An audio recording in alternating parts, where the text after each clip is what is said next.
murder. I mean, clearly it's murder. What can I do to help?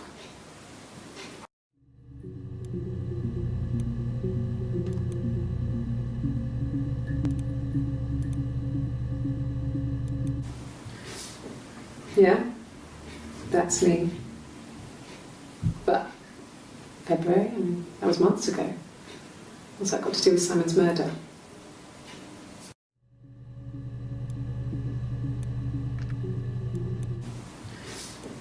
Yeah?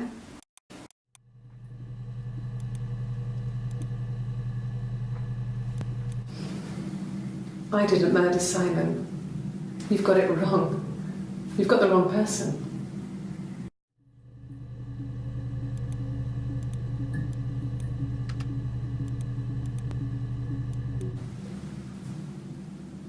I'd like to speak to a lawyer now. Please. You have no murder weapon. You have nothing. And all these stories we've been telling each other, just that. Stories.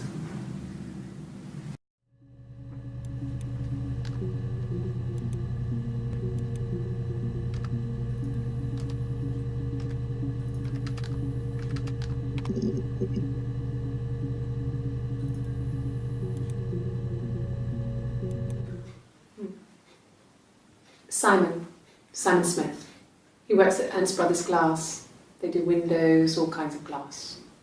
Simon does the more special work, mirror making, feature windows, artistic things, really beautiful things.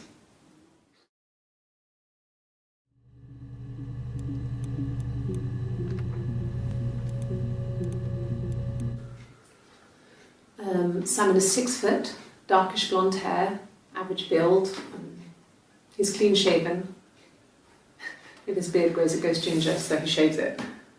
I mean, not that there's anything wrong with ginger hair. I bought a photo. They said a spring photo. This was taken last year on holiday in Rome. It's the best one I have.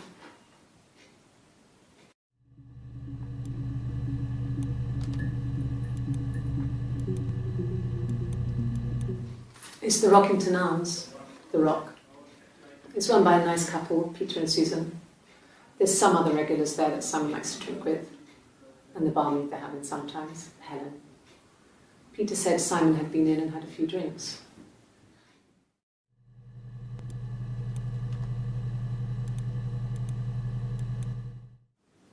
Yes, there's an Amstrad one. No one uses it for very much. There's a printer so you can write letters on it. Simon sometimes plays games, you know, climb the tower, save the princess, that kind of thing.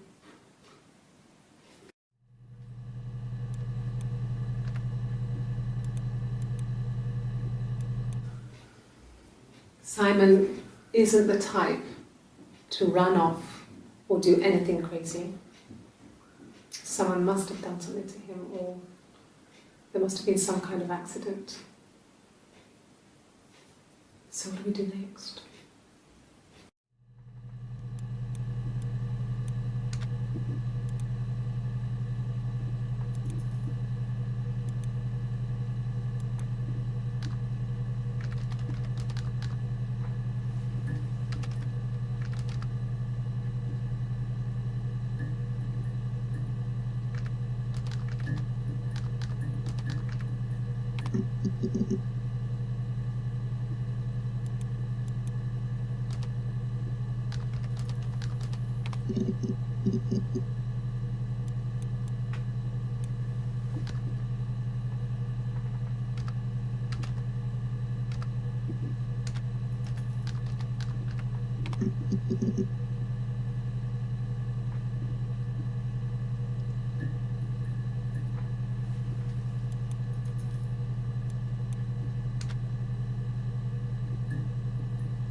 When I was 8, Mother died.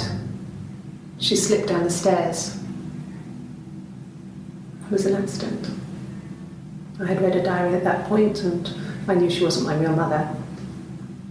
It So I burned the diary that day and I left. Walked out and across the street.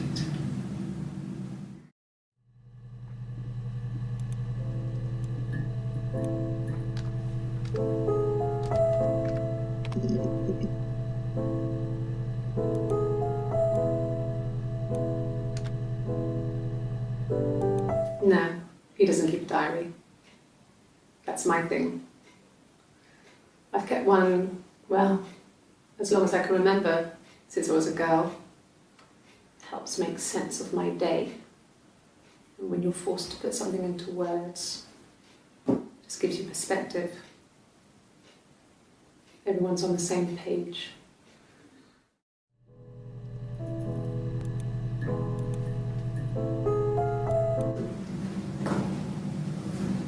Across the road, where my parents first lived there, was a midwife called Florence. When Hannah was born, I was born at the same time. The midwife was there to help. I'd been throttled by the cord, probably wrapped around my neck by Hannah. The midwife told my mother I was dead, but I wasn't. She wrote all this stuff in a diary. Amazing what people will admit to on paper.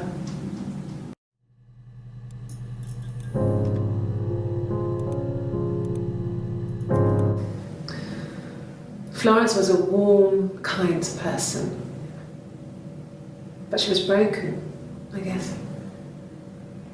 When I found her diary, I also found a biscuit tin with other stuff in it. Older papers, letters, that kind of thing. Her story wasn't there. I never really spoke to her about it. I was far too young to really understand, I guess. I just put it together later, once I was older. She had loved children, planned to have a large family, but her husband died in the war. And that was back when you married for life. She never felt like she could marry again. Isn't that strange? She was a widow from her 20s. But, I mean, I guess it was different then. You know, you married for life and she felt she could never marry again. I guess it was harder, a war widow. One of the dead. I don't know, maybe there was more to it than that. I don't really know.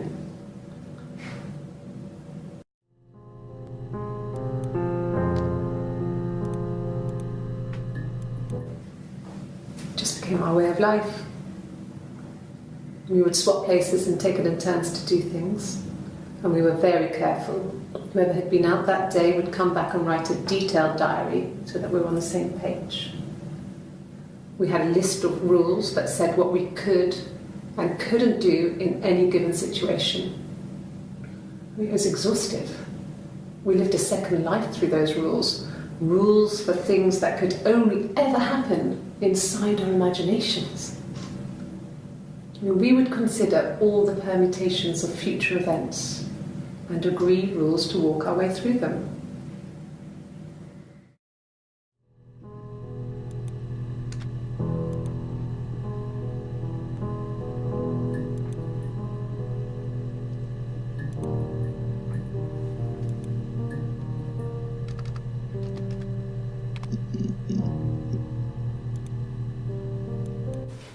Then my parents died. It was the worst year of my life. The miscarriage and then my parents.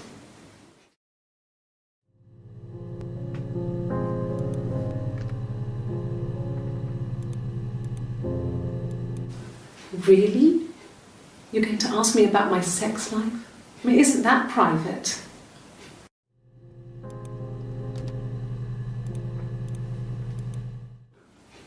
Are you married? How is your sex life?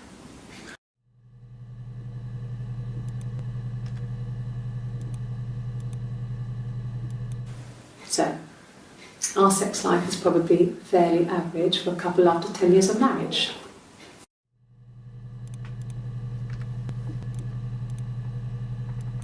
Yeah.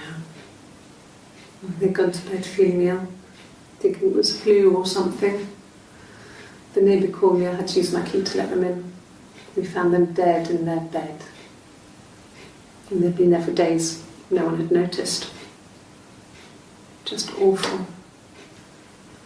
It was so soon after my miscarriage, the worst year of my life. I'd been so happy to get married, and after that it was just like, fuck.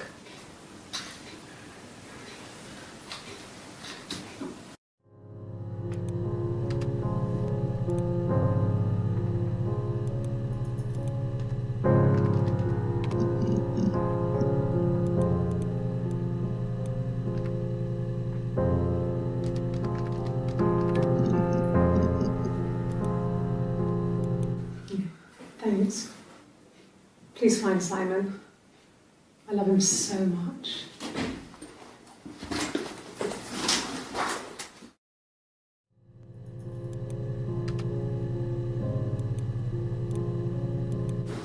No. I mean, everyone loves Simon.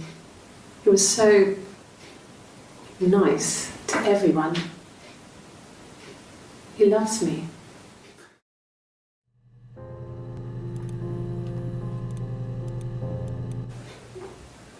Yes. We'd fight. We fought on the beach once and I held Eve's head underwater. There was no one else around. It was at the far end of the beach, and I held her head under and I kept it under. And for a moment, I just wanted to kill her and watch her drown. But that was it. It was just a moment. We made up after. It was a love-hate relationship.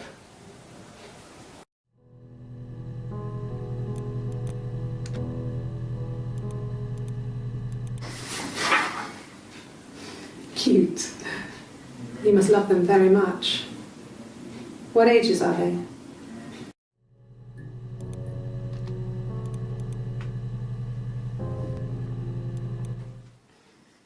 You want me to play something? Well, I'm not the world's greatest guitar player. Okay. Probably needs tuning. No, it's okay. How about a traditional ballad? Should be right up your street.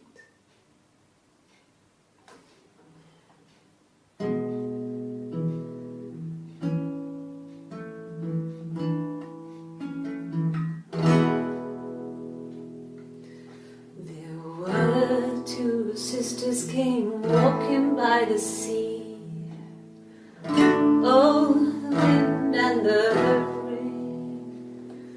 The eldest one pushed the other one in. Oh, the dreadful wind and rain. See, they both had a love for the captain's son. Oh, the wind and the rain, but he only cared for the youngest one. Oh, the dreadful wind and rain. Oh, the eldest envied her sister fair. Oh, the wind and the rain, with a pretty little face and her long blonde hair. Oh, the dreadful wind and rain. So she pushed her in and held her down. Oh, the wind and the rain watched her as she slowly drowned. Oh, the dreadful wind and rain.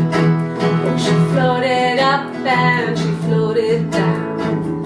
Oh, the wind and the rain floated till a ship came by. Oh, the dreadful wind and rain.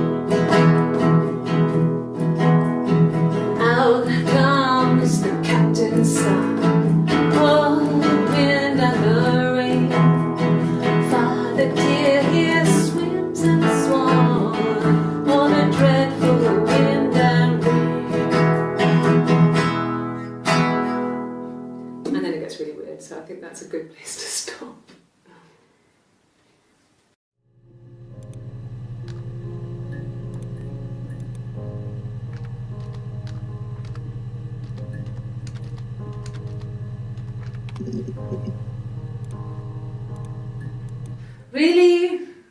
Okay. Here's the rest. Oh, they laid a body on the dock to dry.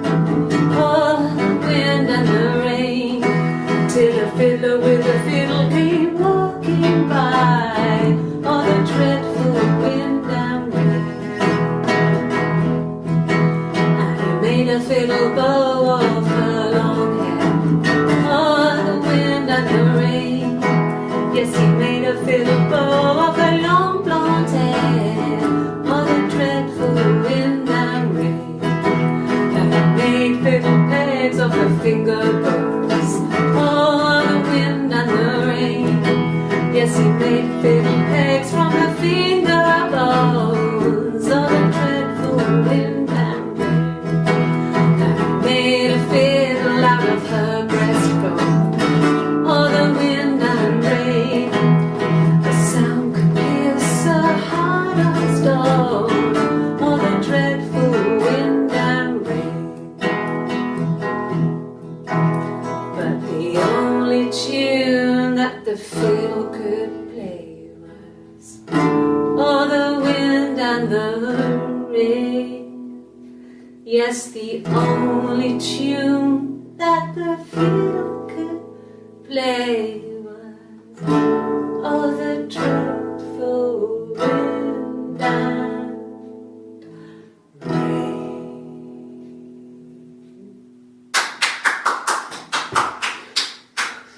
Anything you sing may be used as evidence against you.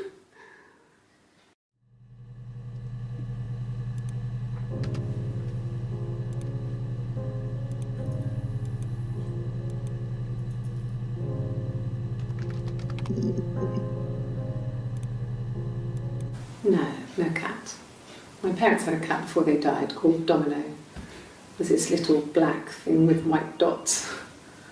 And we never did anything about the cat flap, but if you were thin, you could maybe squeeze through it.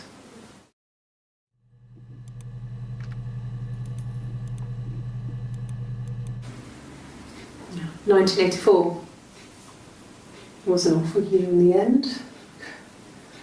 We were living at Doug and Eleanor's. I lost the baby at the end of spring and my parents died in the summer. It was a hot summer, a heat wave. So when they discovered the bodies, it was just awful. Because of the circumstances, them dying together like that, they brought in a lot of police. A forensic entomologist. I had to look that up. It was because of the heat. It's just awful.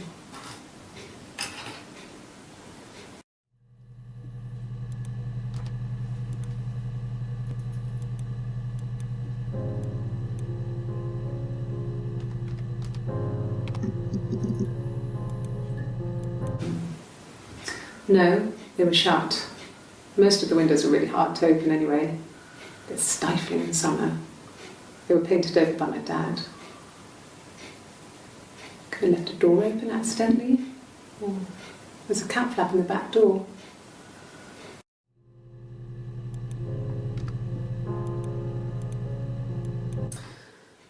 This other person doesn't exist. I don't know what the blonde wig is, but it could be anything. Have you looked at the cat flap?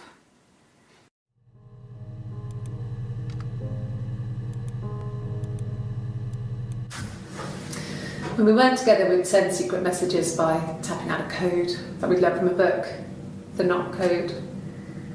Something prisoners of war would use. We'd tap them out on radiator pipes or the attic floor.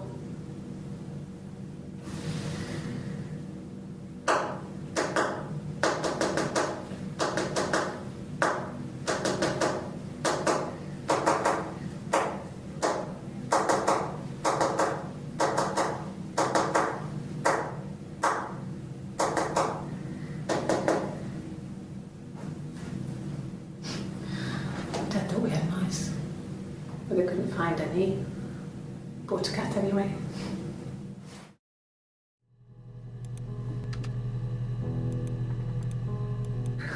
We loved our cat, Domino. he had this little bell around his neck to stop him from killing birds in the garden. And we used to write each other notes and put them in the bell, and we could send them to each other. Mum found some of the notes once, and she thought I was just writing to myself because our handwriting was identical. And we had our own words for things, so she didn't quite understand them anyway.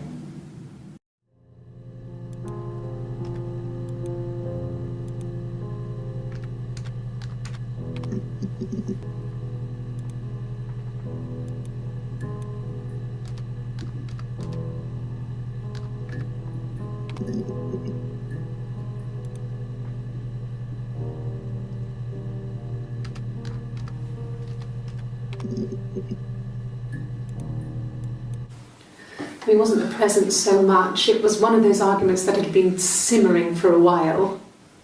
The present was a mirror, a nice mirror. He'd engraved the glass, the kind of mirror a princess would have in a story. He made it specially for me.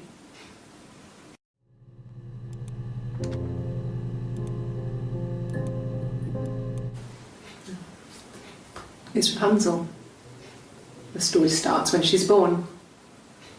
Mother Gothel, a witch, takes Rapunzel from her parents and keeps her locked up in this tower. Rapunzel gets pregnant by the prince, and Mother Gothel is furious, so she cuts off her hair and throws it. Actually, her hair's already short here, so that's already happened. So she throws her into the wilderness, and Rapunzel is reunited with the prince, who's blind. But she kills him with her tears, and so it's a happy ending. Is that too much?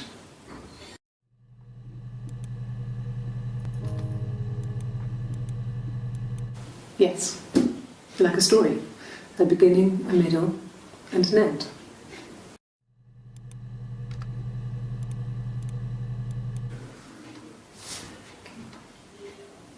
Well, she has a knife. She's been cooking. I guess she's been cooking him his favourite meal. She's his wife. He's asleep and she doesn't want to wake him because he's ill. That's why she's sad. Because he's ill and he might die. It's kind of a sad story, so I'm not sure how it ends.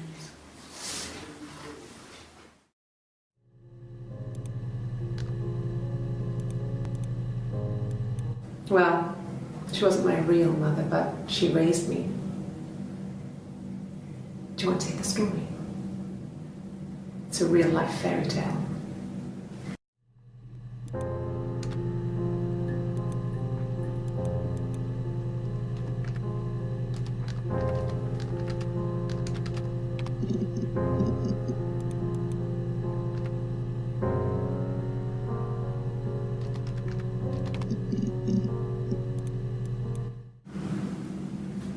Mother wanted me to grow my hair long, but I kept cutting it myself. I wanted to look like my reflection. She always had short hair when she was little. Mother would hide the scissors, but I would find a way. Cut it with a bread knife, something like that. My reflection would always leave her house and go on adventures, but I never could. Mother taught me at home, and I had books and TV. Oh, TV was magical, but it was only on when it wanted to be, so I spent a lot of time reading books.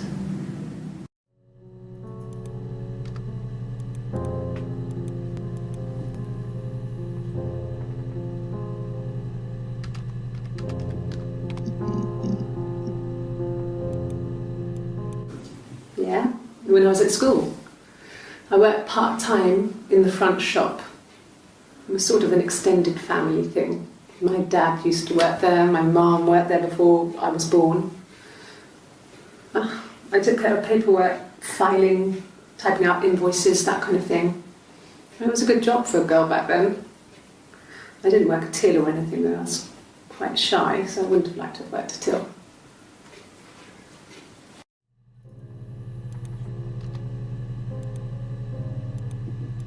No. I was 15. Carl was older. 17, I think. I was really into him, regardless of how he actually behaved. Lots of drunken teenage sex. We did it in a church once. It's stupid. So he got tired of us and we split up after about 6 months. It was sad, but those early experiences, they help you realise who's really important to you, you know? Family.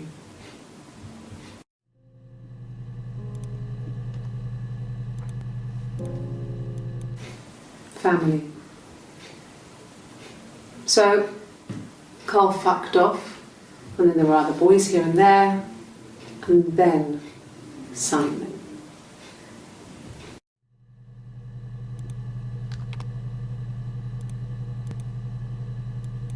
No, it was just me and her. It was the name they were going to call their first child. They talked about it and were going to try when he came back. Florence's family had a history of firstborn girls, so they were convinced it was going to be a girl. It's hard to know if this is all true. These are stories I remember, that I read when I was a child. Maybe I misread, maybe I misunderstood. Sometimes it's hard to remember what happened last week.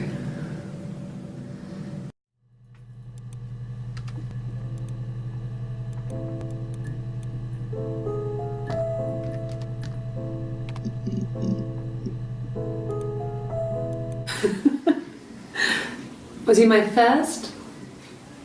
No need to be so coy. No, he wasn't my first. That would have been Carl.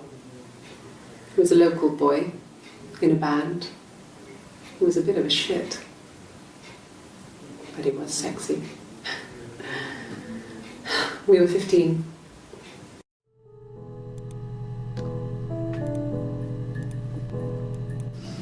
Differences? She's a better driver than me. She passed the test for us. I tried to take it and nearly crashed the car. Learned that you can't rely on confidence to get you through everything. She is the shy one.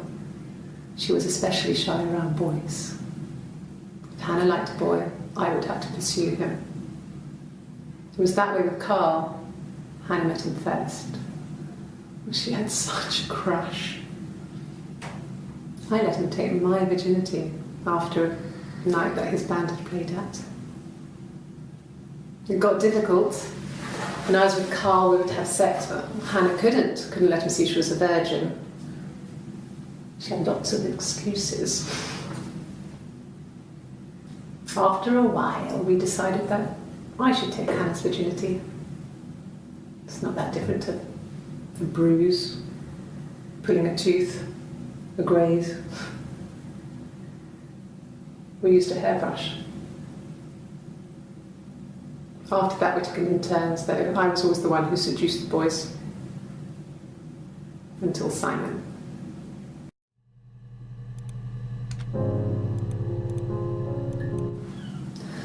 Hannah was so smitten with Simon. She started getting jealous, didn't want to share. Even the first date, we went to see Tom Cruise at the Old Odeon. We both went, kept changing places in the toilet.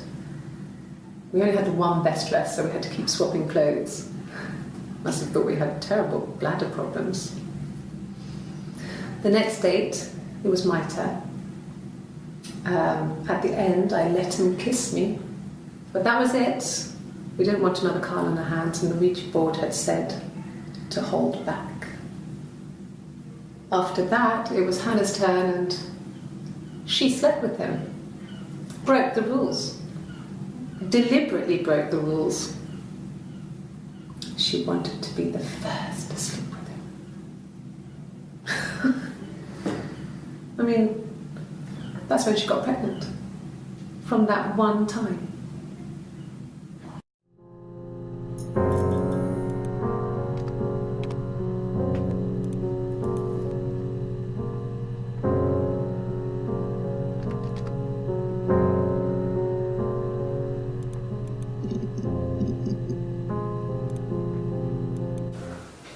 Well, my friend Eve. I mean, she was a friend from when I was a kid. And she was always more popular with the boys, and I used to hate her for it. I mean, really hate her sometimes.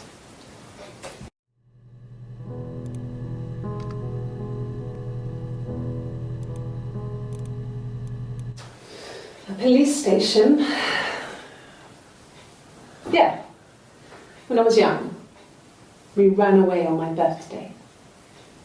Bob Dylan was playing in London and we thought we could break into his tour bus and have him take us with him.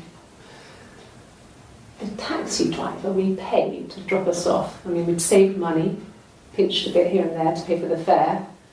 He was suspicious because we were so young, so he told the police. So they came and picked us up and took me back to Portsmouth. My mum picked me up from the station. But I blamed everything on my friend Eve. So my parents let me off.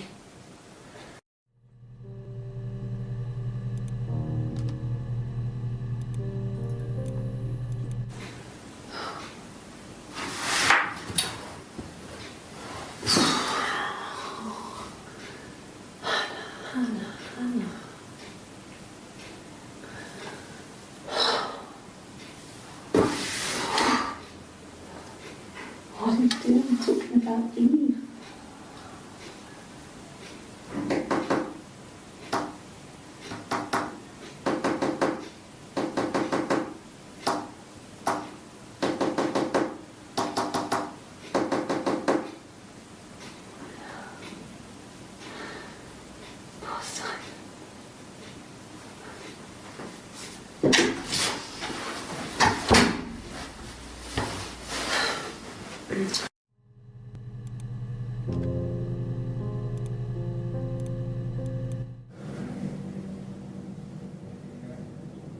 My mother called me Eve.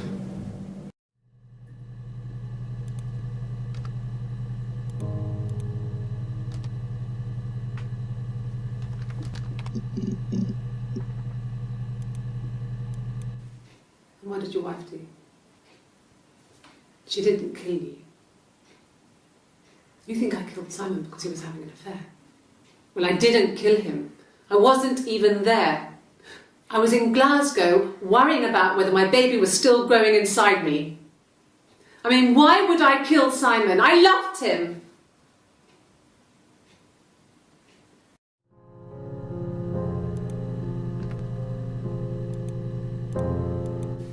I mean, what if they were crazy? You hear about these crazy people all the time. I mean, why would anyone who knew Simon want to kill him?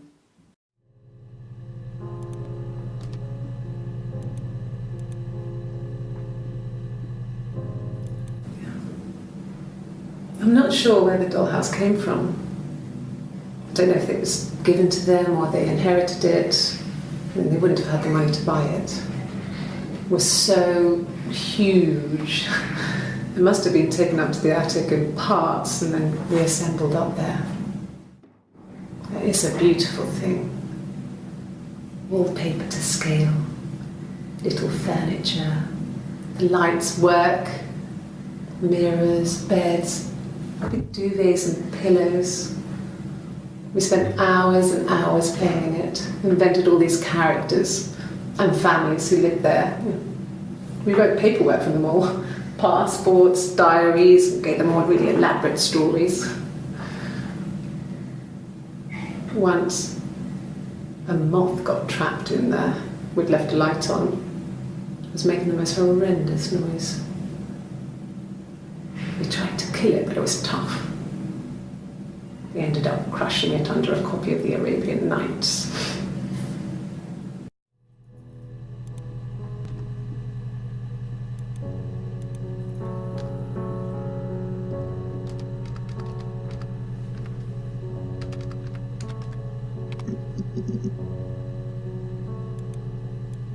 Yes, I inherited it from my parents, so it made sense to move back.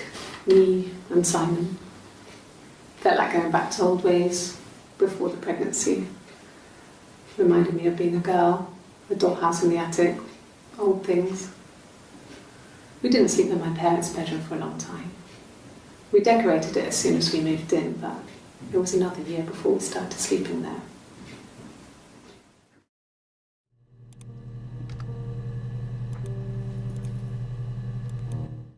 Yes, I read a lot as a child and watched lots of TV. Then the doll's house we had, we still have in the attic. It's kind of a fairy castle. We used to play up there and make up our own stories.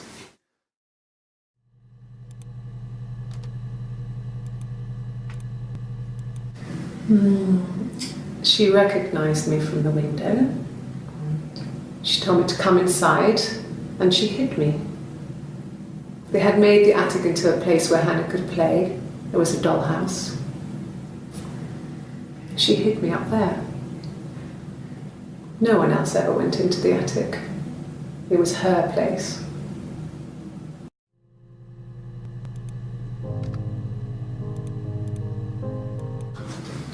The legal stuff was completed very quickly.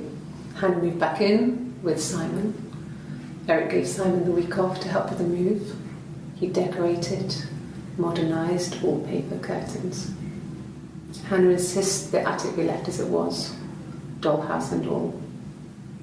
Simon never went up there.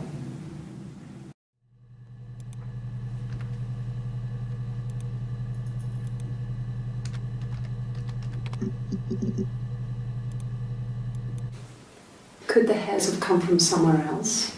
I mean, could they... We have a lot of dolls in the attic. There's a Rapunzel doll with long blonde hair. Could they have come from there?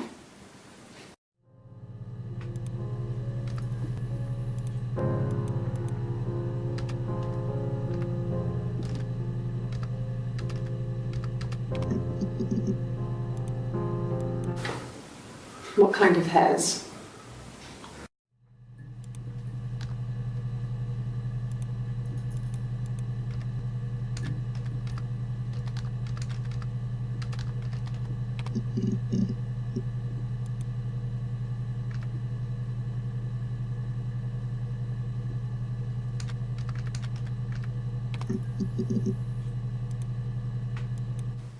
He was wearing a shirt, with a blue turtleneck shirt and jeans. He has a watch. It's a really nice one. That was a gift from his boss, Eric. He had his coat, a long grey duffel coat, like Paddington Bear. He would have taken that with him. It's not in the house.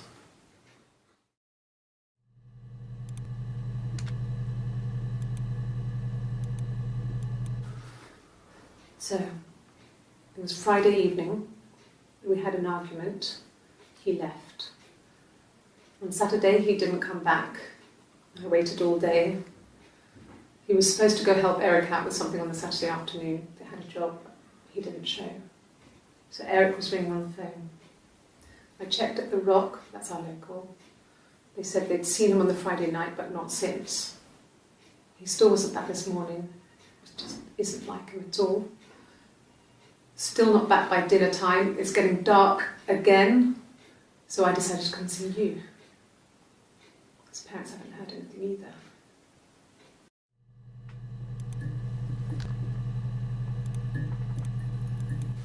Yes, there's a car that we share, a Cavalier, and a van he uses for work. It's owned by Eric, but we look after it. Both of them are there now, parked on the street. I'm not sure about the keys for the van, but I can look for you when I get back.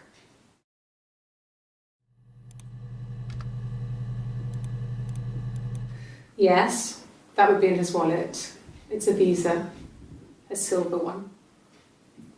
He doesn't like to spend money he doesn't have, so he usually pays with cash, but Eric convinced him to get one.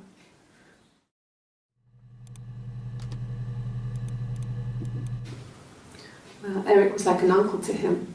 They were pretty close. They spend a lot of time with each other, especially when they have to go to conferences. Have you met his wife, Diane?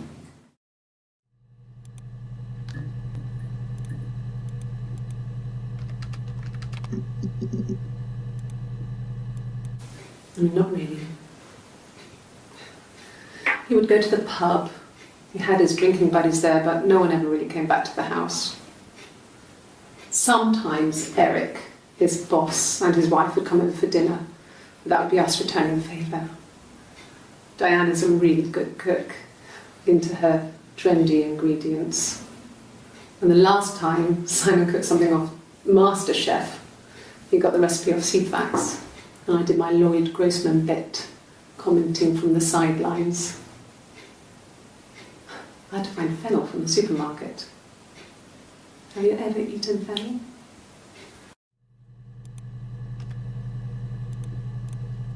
Oh, okay. I parked up on the street. It was busy, so I parked down the end of the road. I walked up to the house, I knocked on the door, no answer. I took my keys out of my bag, unlocked the door. The main lock was unlocked. I could tell because the key wouldn't turn when I tried to turn it to the left. I walked in.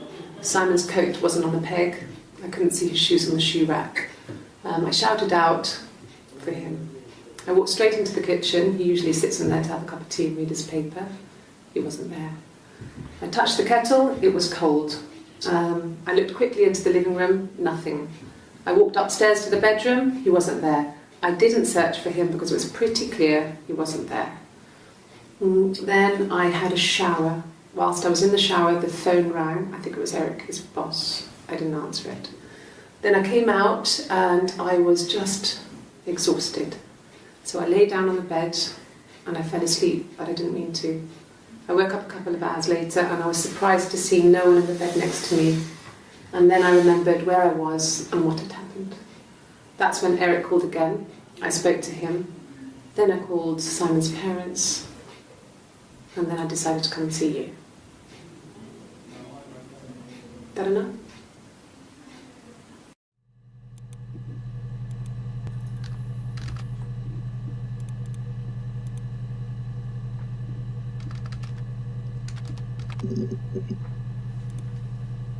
And the Glaziers.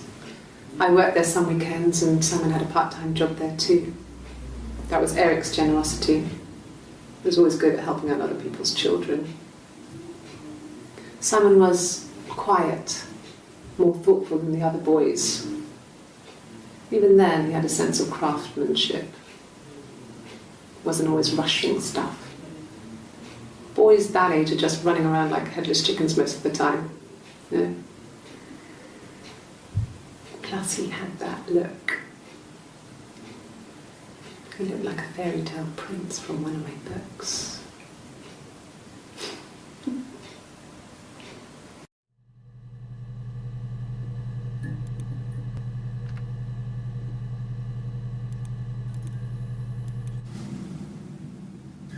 Hannah had a miscarriage. This was late in the pregnancy and it left her infertile. Felt like the universe had corrected its course. We were aligned again. But Hannah and Simon were still living with his parents. They were married. Simon had a job at the Glaziers now. Eric had given him a full-time position after he left school. And then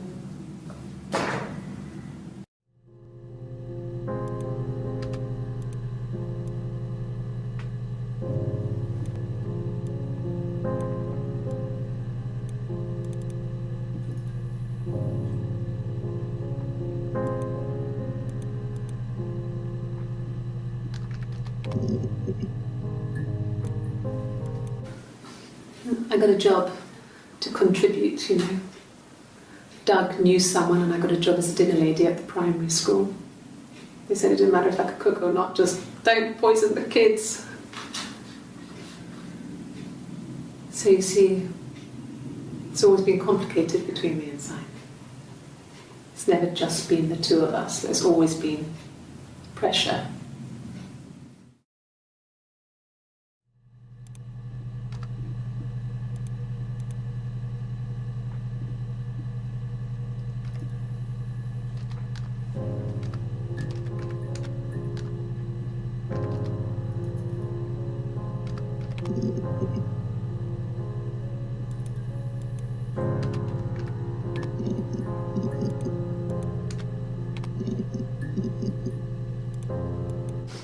We spent the wedding night in a hotel in Brighton. It would have been too much to do more. We were saving for the baby. It was wonderful to be in a hotel, away from home, just alone together. Since then, we've always tried to get away for our holiday.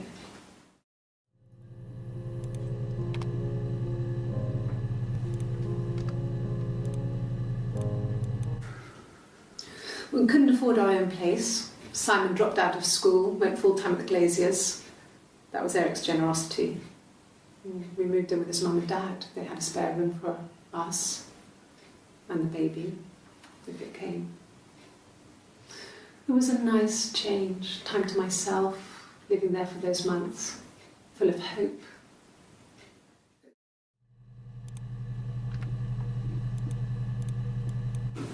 No, I lost the baby. I had a miscarriage at 8 months. We carried on living at Simon's parents until, well, it was only a few months after.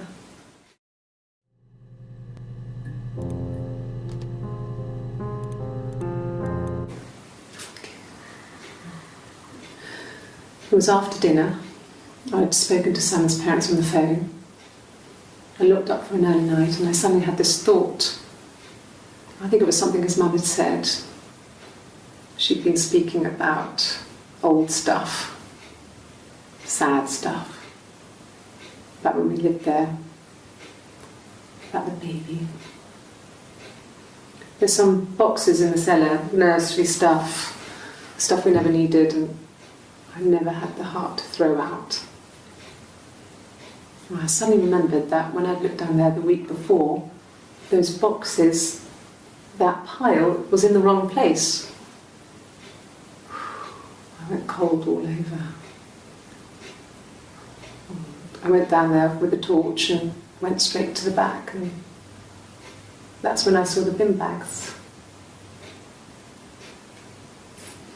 Pulled them open, saw the body.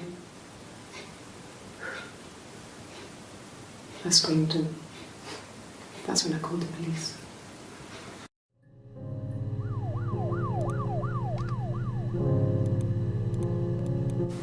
Yes. It was a shock to him.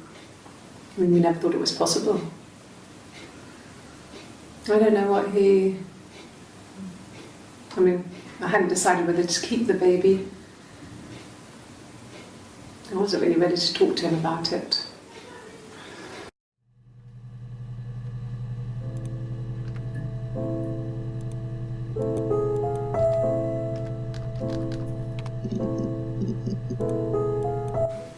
From when I woke up.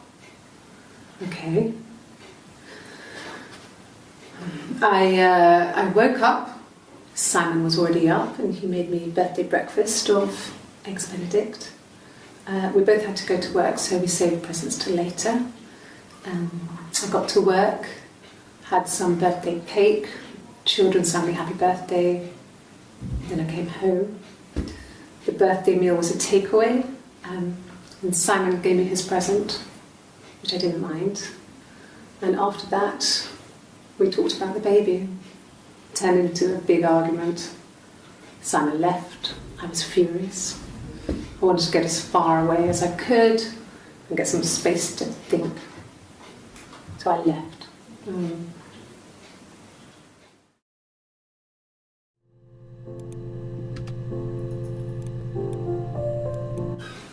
I would have been a good mother. I was young, but I would have been a good mother. She was a girl, by the way, the baby. We were going to call her Sarah. Simon wanted to call her Ava after his nana, but I didn't want her to have a symmetrical name.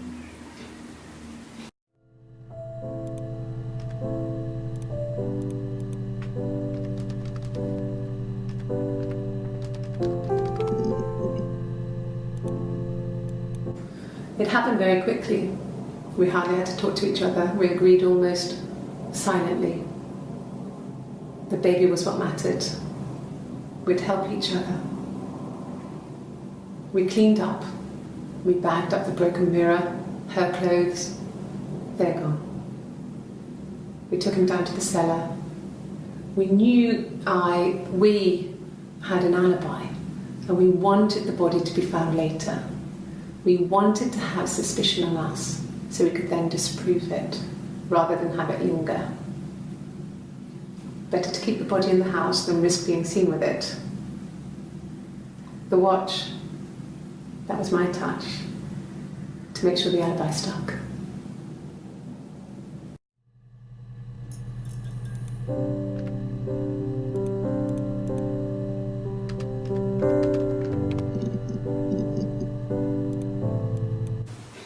The bruise.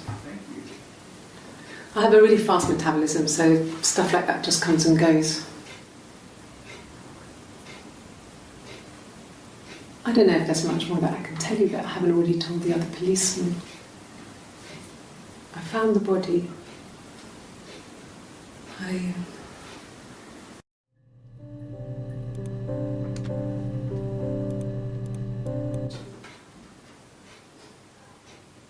His body didn't look real. And his throat.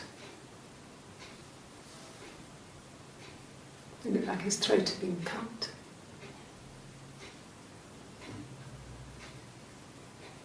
And I didn't see his glasses. He has these thick glasses.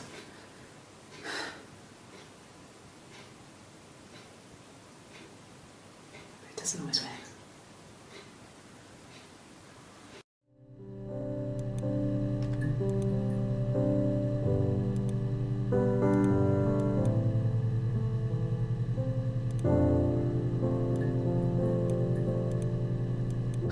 Can you imagine? I tried to get pregnant too, but it didn't happen. I slept with so many boys, men. My body refused. I think my period stopped because hers had. I was pretty ill. I mean, how could we stay the same now? I felt like Hannah had really fucked things up. Set us down separate paths. We had become different.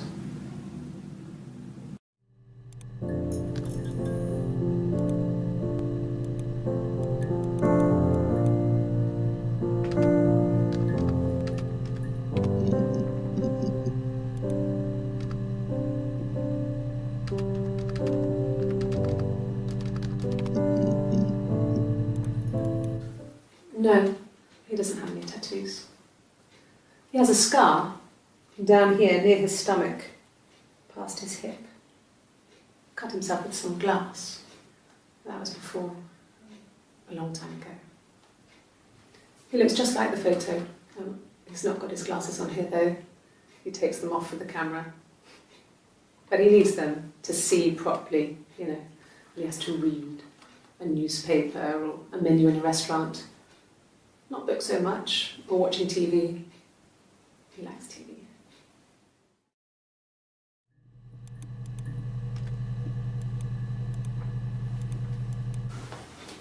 Look, on his clothes, that would make sense. He made it, by hand.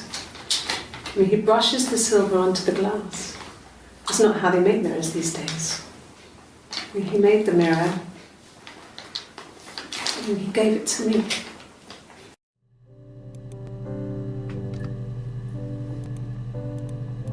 No, I've had enough coffee for today, thanks. Glass of water.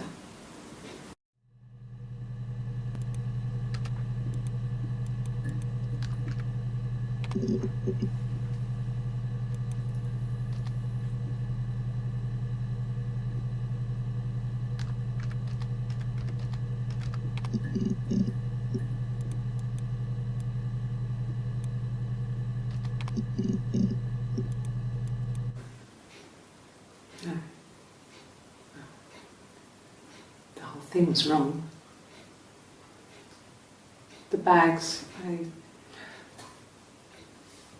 think they were from our kitchen, you can probably check that. We never go into the cellar. It's just a place we put things we don't need. Dad used to grow mushrooms there. The bags were taped up. I think it was parcel tape, but I think it was ours.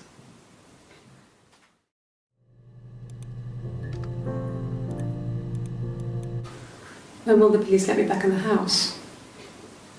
They let me take a bag of clothes with me, but...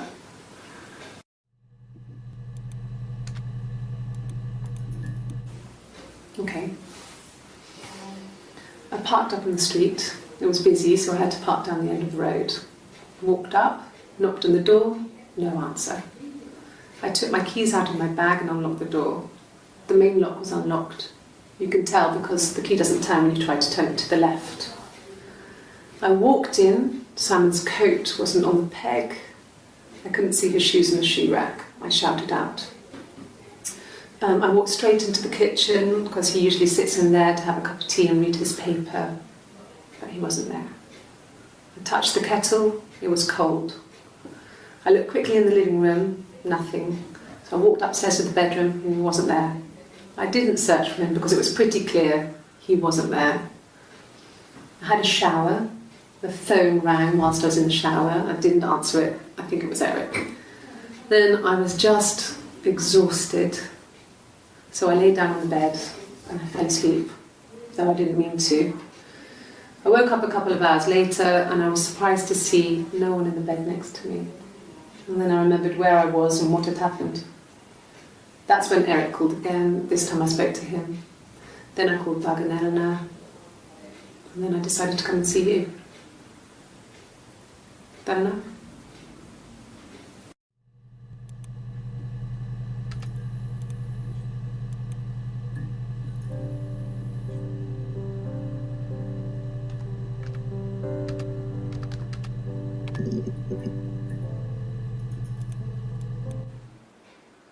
Black coffee, thanks. No sugar. I'm sweet enough as it is.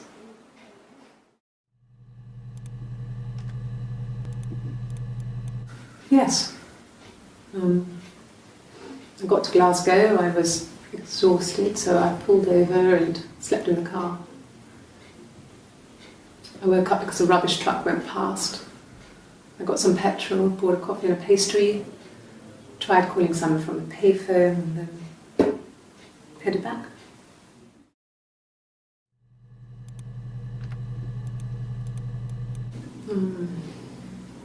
About 8 years back. It was a present to myself. I shouldn't even be drinking coffee with the baby. It's been hard trying to give it up. I think they say you can have one cup.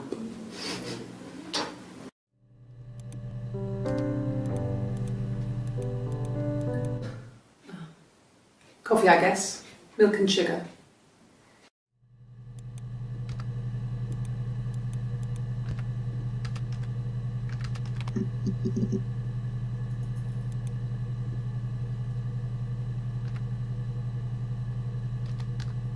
A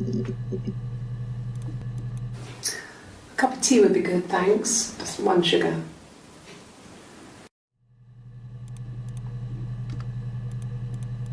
Just the one sugar. Thanks.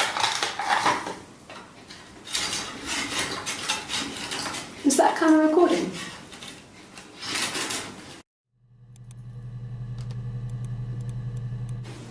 Black, no sugar. Thanks.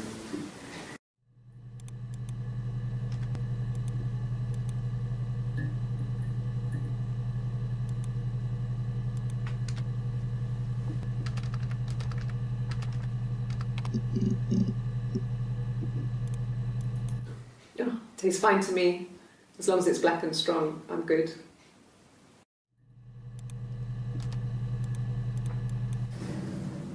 If one of us got hurt, the other one would have to be hurt too. A grazed knee, a bruise. When I lost my tooth first, we had to pull our harness to match. Once, I slept with a boy who was seeing another girl. The girlfriend came up to Hannah the next day and punched her in the face, gave her a huge black eye. That night, she had to do the same to me. But she almost went too far. I couldn't see out of that eye for days. She snuck frozen peas up for me from the kitchen. So much of our bodies were synchronised anyway. We started our period on the same day, all our childhood diseases, stomach bugs, nits.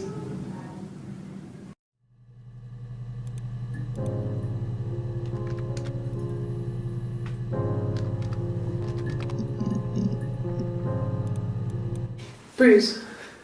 Oh yeah, no, it's nothing. I was going through the top cupboard in my kitchen and the chair slipped and I kind of hit the door with my face. I mean, it hurt like hell.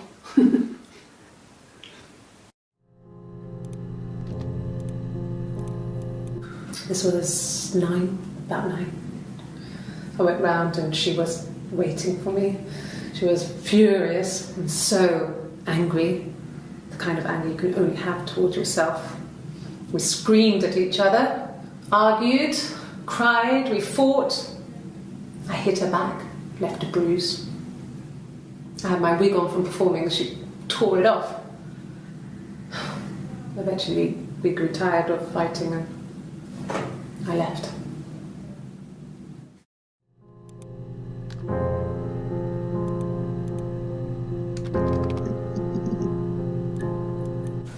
A wig?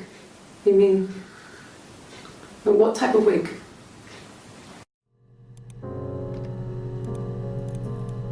No, I've never worn a wig. What kind of wig?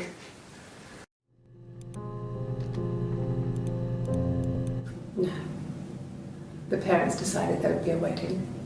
And after the wedding, Hannah moved in with his parents. There was no way I could follow, so we were separated again. I stayed in the attic. It was hard. It's like I suddenly didn't exist. I would sneak out, but in case anyone recognised me, I started wearing a wig. Hannah and I would meet up in the park. I was trying to get pregnant, but I couldn't. I mean, I couldn't do it with anyone we knew, so it was sex with strangers. Drunk guys I'd met in clubs, parks and alleyways. I was 17. It felt like I was being punished. But it was Hannah who had betrayed us. I had to stop when one of the guys gave me an STD.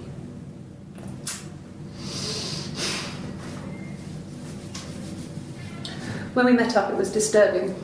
For the first time, my reflection, she didn't look like me. She was fatter, flushed. If anything, I was getting skinnier. I found it hard to look sometimes. We talked about what to do. Was it time to become our own people? I mean, that seemed like the right thing to do, but neither of us wanted it. We agreed that her and Simon would get their own place as soon as possible, and then I could move in. And that was the plan.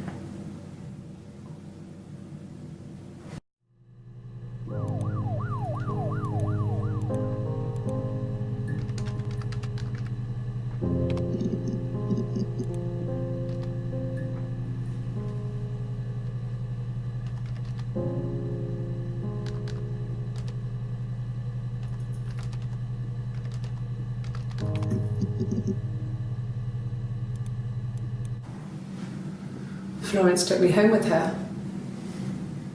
Mother hadn't been expecting twins and had a healthy baby. I guess she was just happy for Florence to clean up, take away the evidence that this was anything but a happy occasion.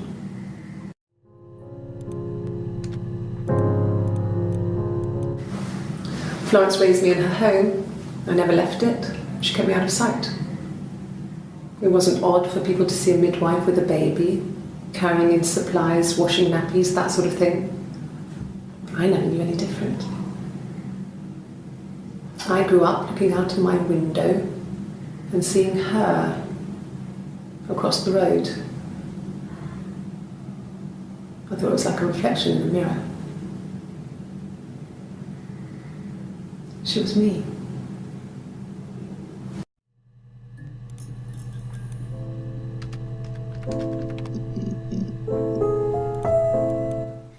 Hannah. H-A-N-N-A-H. It's palindrome. It reads the same backwards as forwards. It doesn't work if you mirror it though, it's not quite symmetrical, but well, I mean, you get the idea. Sorry. Hannah Smith, I live at 31 Gladstone Street.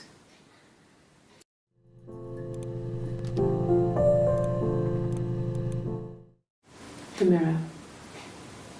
I can't remember. I put it somewhere safe. Upstairs, I think. I haven't looked at it since.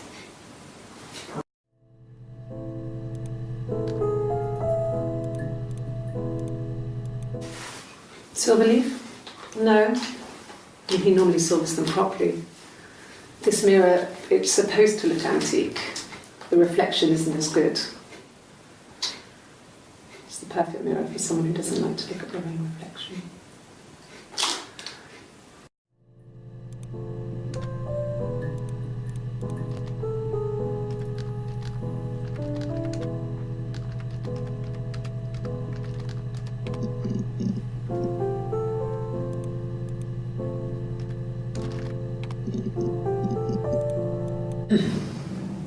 Yes. The first time we saw each other, it was strange.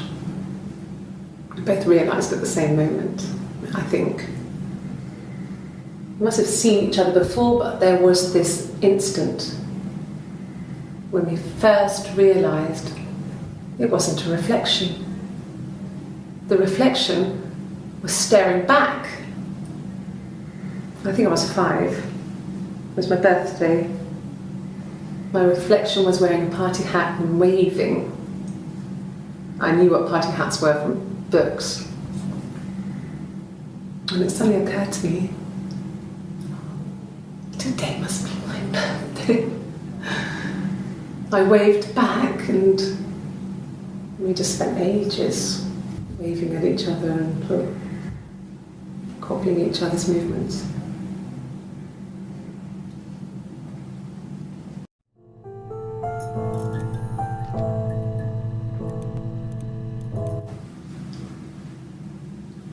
I wanted to see my reflection. I thought that if I touched her, something would happen. We would become one. One girl.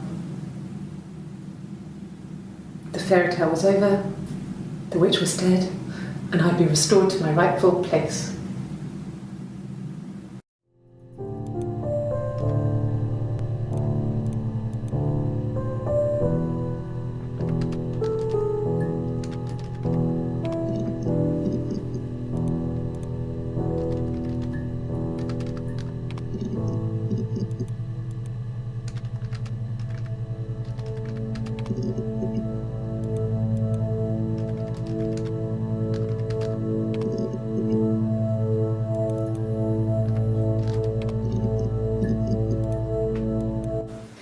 It was my birthday, like you said.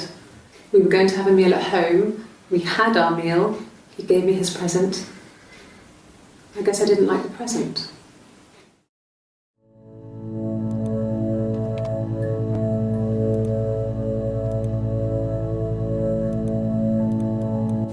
At the time they said it was poison, food poisoning. I mean, I felt so guilty. If I'd still been at home, maybe I could have done something. I don't know.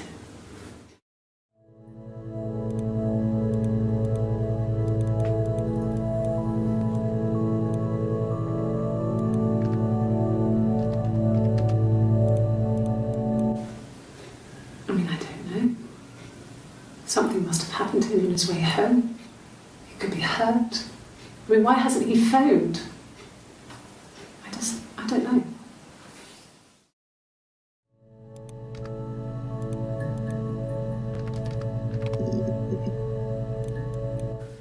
His married couple stuff. A stupid argument, nothing specific. No one knows how to push your buttons better than those you're close to.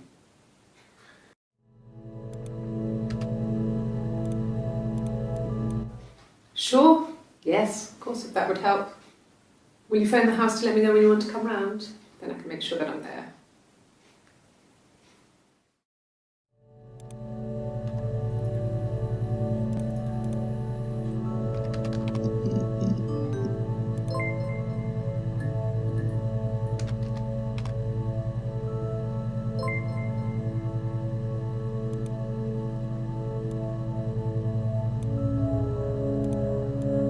No.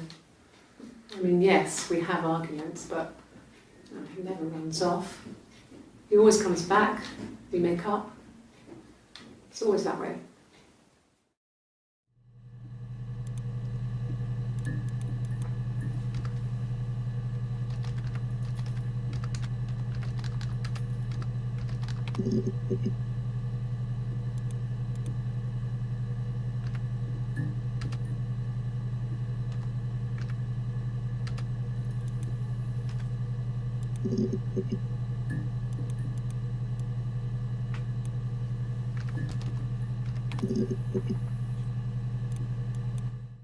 No.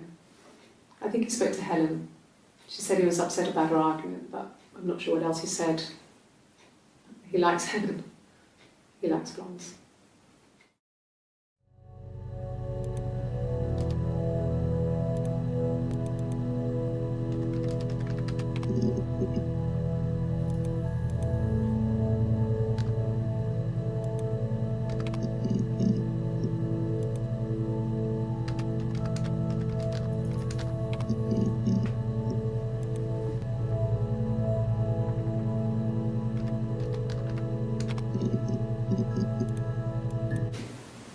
Twins? Really? Are you really asking me that question?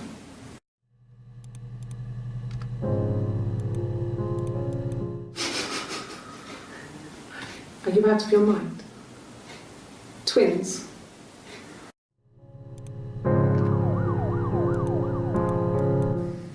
There were always princes and princesses. They were the special people, more important than the other characters in their stories. We knew we were like that. Twins. Magical. We were the princesses. We had a poster of Princess Diana from the newspaper up in our attic. Had pride of place. And underneath we used to put all our special things. When her engagement was announced, we were obsessed with everything she did. And later, when her life went so bad, we felt for her. Her divorce last year just kind of drew a line under things.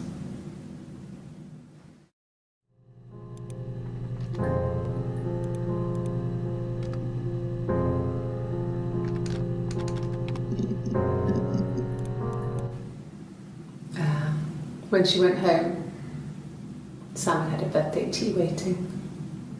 Afterwards, she told Simon about me, told him I was pregnant.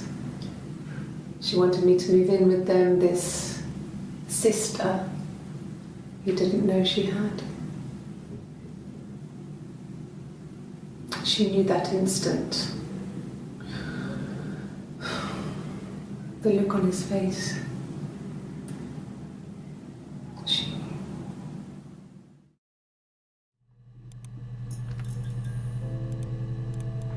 She sent him out the house, kicked him out, called me up, crying, and I went round. I guess I had a feeling I could hear something was wrong in her voice, but I wasn't sure what it was. She called me sister on the phone. She never calls me that.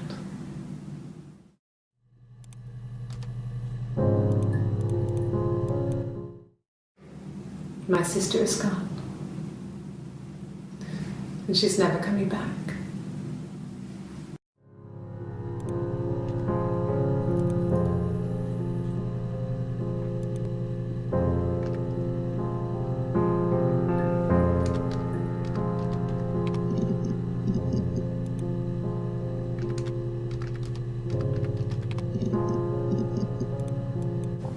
Mum and Dad had never had any reason to notice.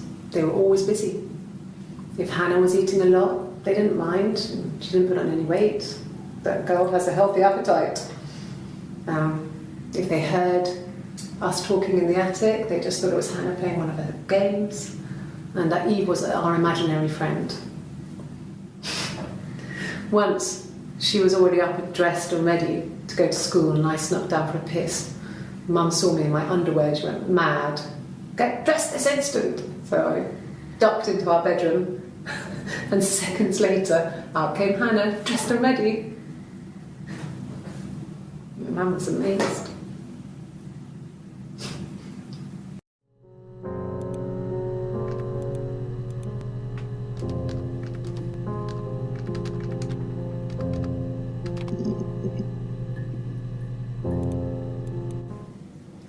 Mum and Dad never knew what was going on and got so good at it. We were so in sync that we'd use each other to cheat. If one of us had a hangover, the other one would go to school. Whoever was best at a subject would sit the exam. There were lots of differences between us. Some things one is better than the other at.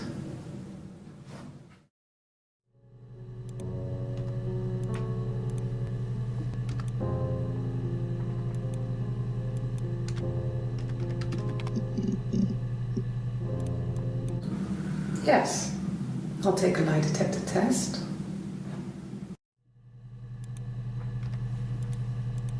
I've never taken a lie detector test before. Does it really work?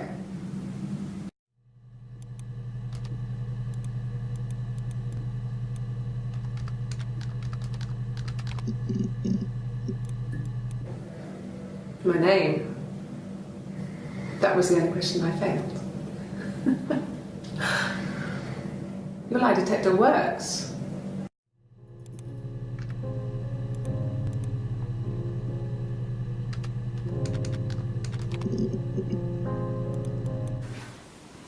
I got pregnant. Both our parents had a big powwow. We weren't even in the room, and they decided we should get married.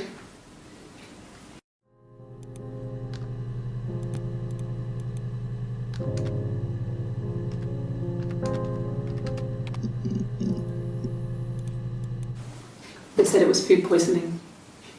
There was something in the food they ate. My dad liked to pick mushrooms, grow them too. They said it was the mushrooms. It was hard to believe. Death caps. They have a skirt around the cap. My dad taught me that. But, the police had no reason to think it was suspicious. They lived alone, and no one had any reason to hurt them.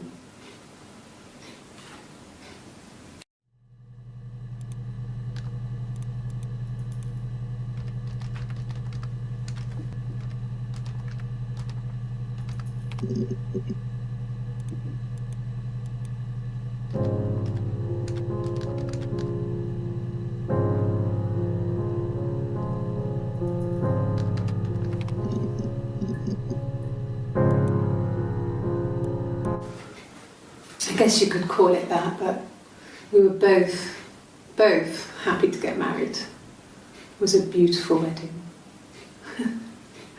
We had our first dance to Come Back and Stay. I'm not sure if that's a good wedding song, but I loved it. I chose it. It was genuinely our first dance. We'd never danced together before. It was probably awful to watch, but I enjoyed it. It felt like it was just me and Simon for that moment.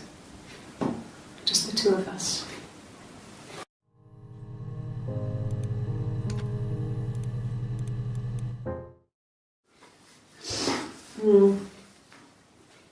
I left the next day, Saturday. I slept for a few hours in the car. When I woke up, I came straight back. Simon wasn't returning my calls, and I wanted to try and make up. I got back to the house and Simon wasn't there, and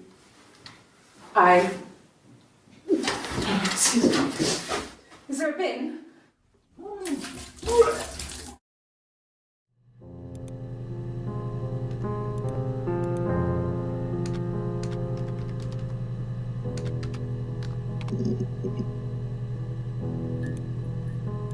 I got in the car and I drove.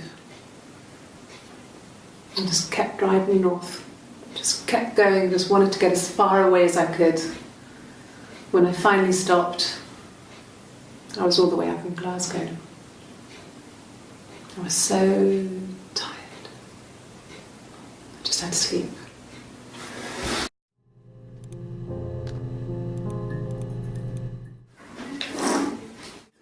Yeah, that's Simon's watch. It was a gift from Eric. He got it this year. It was a wedding anniversary gift. Steel. It would have been Diane who chose it. She has really nice taste. That time, it must eliminate me. I was in Glasgow then.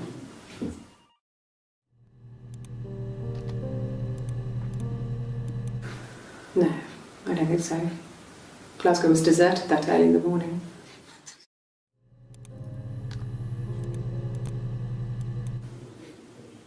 When I arrived in Glasgow, I was exhausted.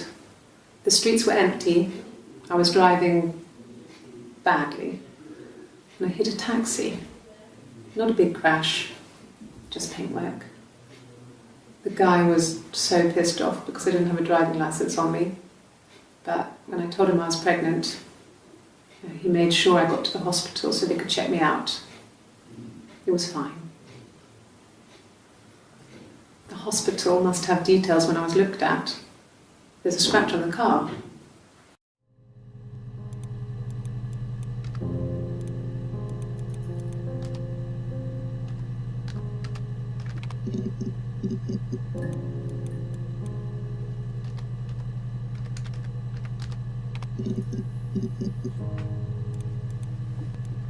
Ask the hospital.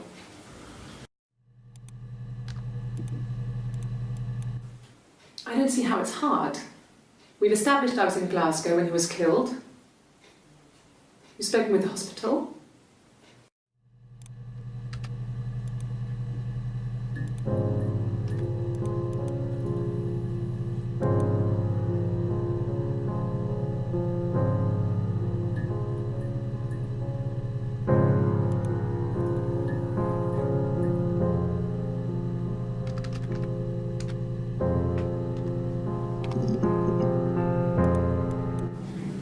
Yes, my name is Hannah Smith.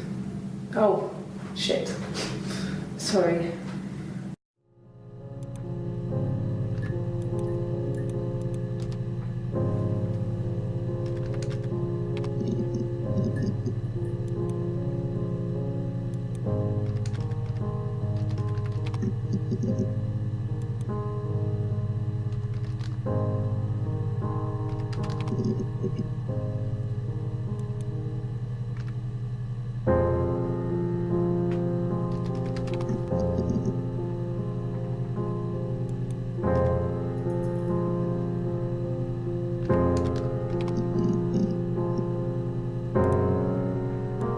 Yeah, I've been round to Doug and Eleanor's and they're very worried.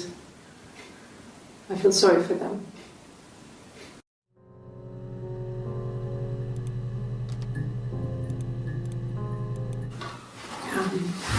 I hoover, I dust every week, maybe less. I once asked Eleanor how often I should dust and she said, if people ask, tell them you do it once a week, but every few weeks is okay. I think she was just trying to make me feel better. I mean, when I was there, she was hoovering every day. Ran an ordered house. You know how that generation is, putting on a brave front. She has secret stashes of cigarettes. Doug doesn't even know she smokes. When I was there, I saw her. She has these sort of porcelain vases, ornamental, next to the Reader's Digest books. Cigarettes inside. And she still has them. I mean, last time I was there, I looked in a vase. There was a fresh pack. I mean, all those years of marriage, and she still has a secret like that.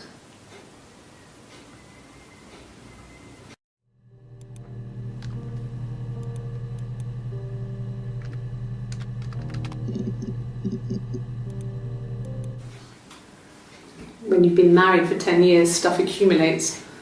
We could argue about anything, and he's so nice. That doesn't help. He tries to smooth things over, and that just makes it worse. We're both passive-aggressive, so we never normally argue directly about anything.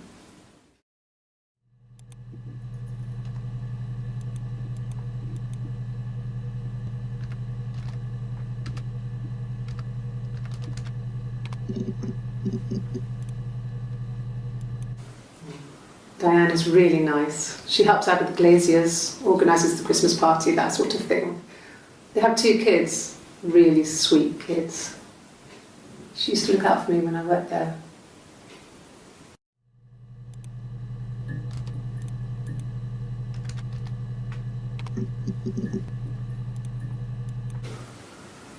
I wasn't in the house all of Friday night.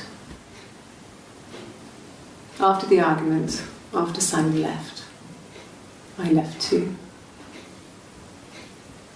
I was upset and I wanted to get away. So I took the car.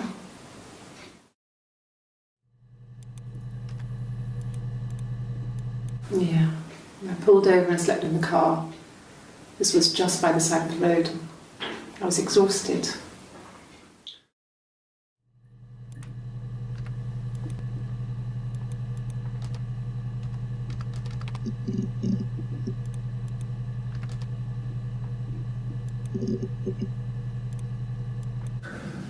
It's like I told you before, I drove. I took the car and drove. I don't have my own car, but I have a spare set of keys. I just drove north. I wanted to think, put some space between me and them. Everything I told you before is true. I stopped at Glasgow. I was tired, exhausted. I pulled out and I hit a car. My car was okay, but I was worried about the baby, so I went to A&E to get the okay. Everything was fine. Slept in the car. When I woke, I tried to call Hannah from a payphone. She wasn't answering. And then I decided to drive back. I had decided that she was more important to me than Simon.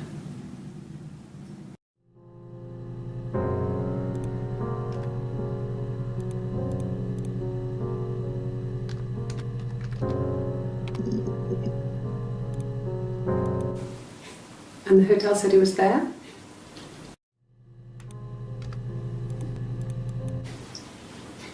Okay, you got me. I'll confess. We were there. It was a dirty weekend. Simon was going to expense it, pretend it was a business trip. I used a made-up name. We stayed at the hotel, had room service, didn't leave the room. Had a great view of the river, and you could hear the church bells. Like you said, it was very romantic.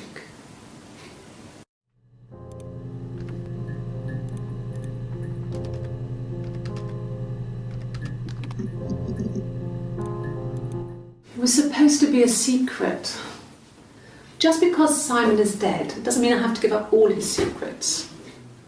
It doesn't have anything to do with what happened to Simon. No one murdered my husband because he cheated his expenses for a romantic weekend in Oxford.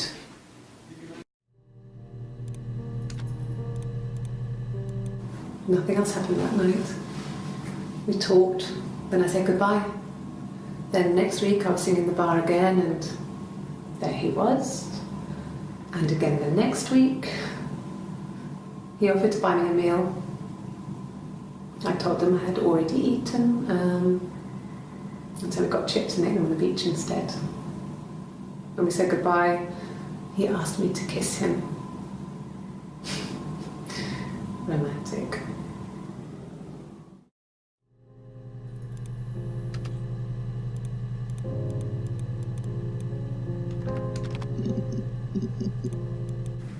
Yes.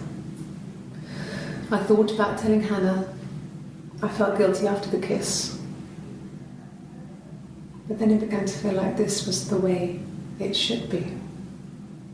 Sharing, like we had before.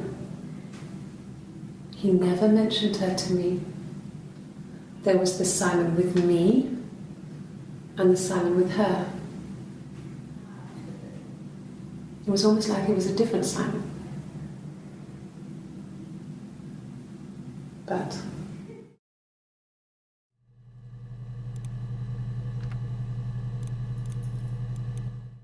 after the kiss, the next time, he took me back to the house, to our parents' house, to their house. So, it was definitely him. I sometimes think he wanted to get caught to prove to himself that we were different people. He told me about his marriage, told me how his wife was completely different to me. I almost burst out laughing.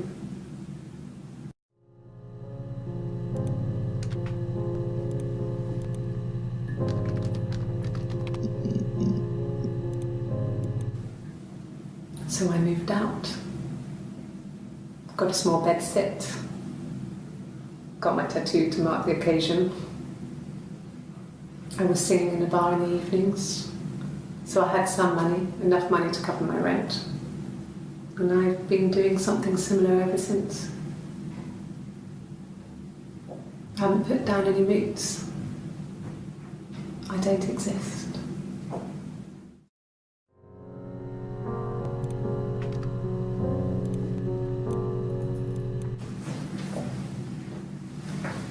He saw me singing one of my shows, pure chance. Not sure I remember what he was even doing there. Afterwards, I had a drink at the bar and he came over and we got talking. I knew who he was. Obviously I knew who he was, but he didn't know who I was. He was fascinated by the likeness. He guessed my name from my tattoo. Told me it was a palindrome, like that would impress me. I enjoyed talking to him. It was amazing to be able to sit and interact and talk to him after all this time. He didn't tell me he was married. I'm not sure what he was thinking. He later told me it was like he was dreaming. A waking dream.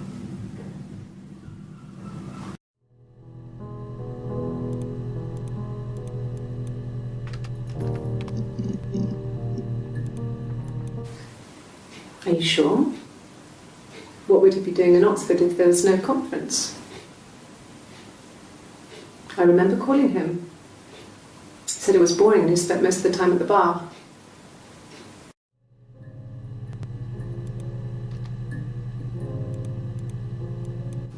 No. I told her it was one of my boyfriends, someone I had met in the bar. I think she was happy.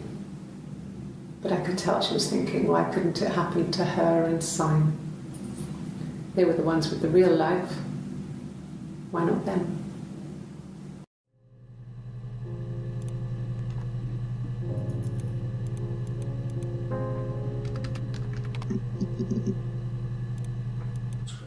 He has a wallet, a huge, silly thing, leather, real leather, I think.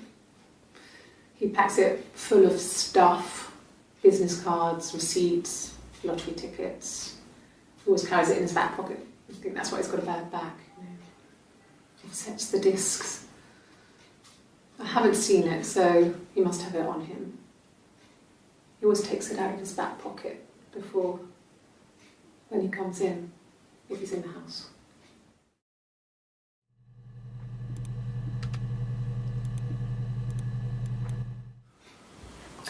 Sorry. The picture, the way it's drawn, just reminded me of the books we used to read as children. I read those fairy tales over and over, and they were so real to me. Rapunzel was my favourite. My brain's just full of it. Are any of these in colour?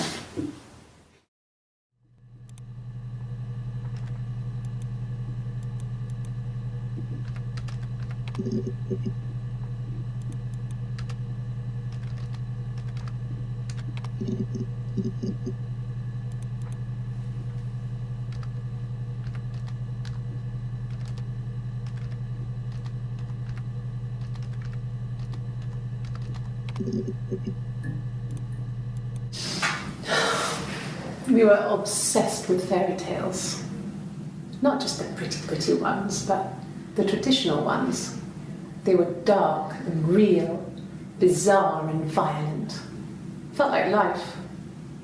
We had this huge old book that I think Mum must have bought from a library sale. The illustrations had thin tracing paper over them to protect them. They were in colour, shiny plates. At the front of the book was an index of illustrations. We read that more than the actual stories. We'd read aloud the captions and flip between the pictures. There was something intimate about peeling back the tracing paper, undressing the pictures. Rapunzel's hair is cut. The eagle plucks out his heart. The princess pricks her finger.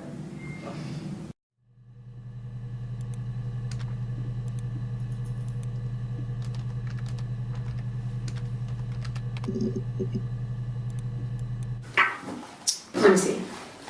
Yes. I drove in here because I remember, well, I went over the river. And then there was a church. There. Yeah. And I probably parked. Well, I remember seeing a street sign called Princess Street. Yeah, there it is. Yeah, so I'm pretty sure it must be this one. There.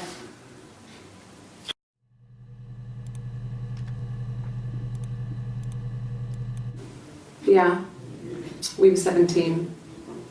It was a nice wedding, people said. Simon looked very handsome in the photos. His parents paid for everything, but he's an only child, so it was important to them. It was what they called a shotgun wedding, but if you looked at the photos, you couldn't tell. The dress was beautiful.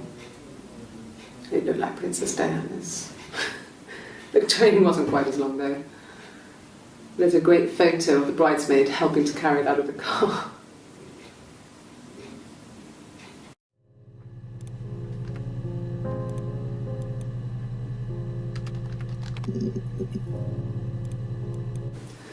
No, he was as shy as me.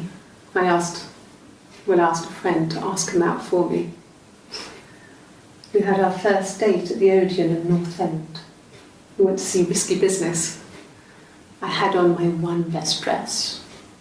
Simon paid, and he bought me a whisper, and I was worried about getting chocolate on my teeth.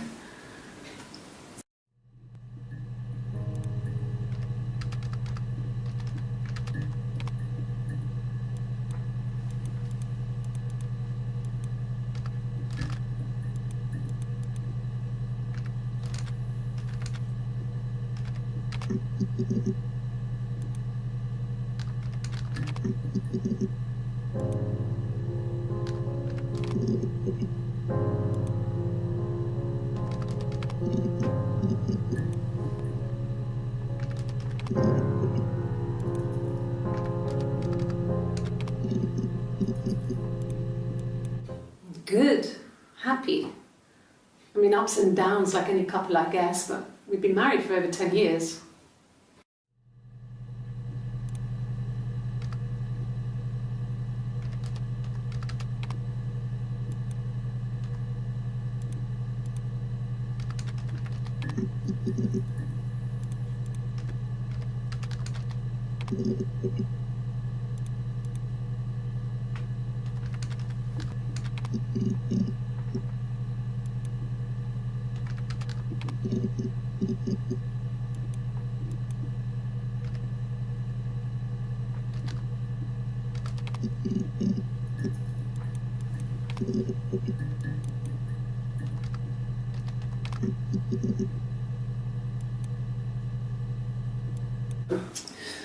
I think when I drove back it was about 8 or something, and I got back to the house about 3.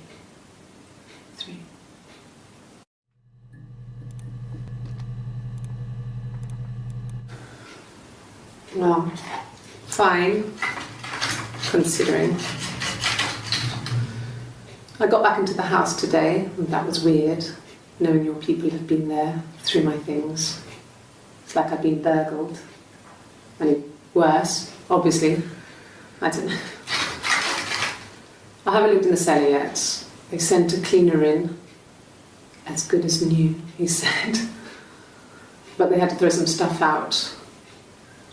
Couldn't get the blood out. And I'm still waiting to hear from the coroner so we can get a date set for the funeral. It's going to be a cremation. So,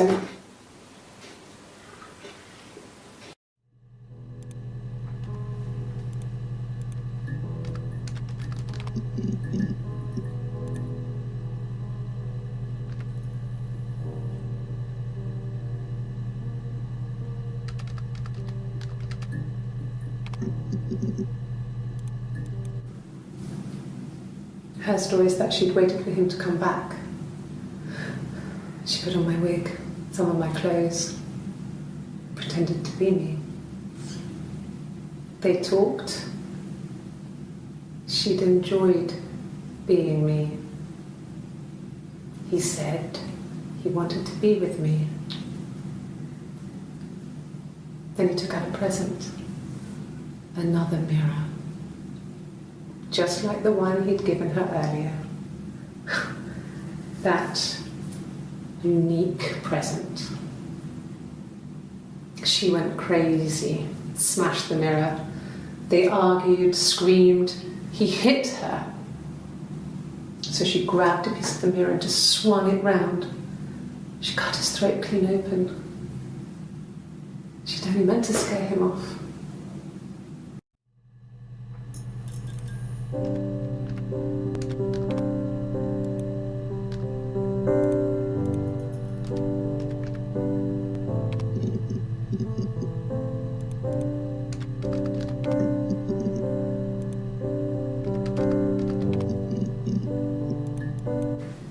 Then she told me she wanted to help more.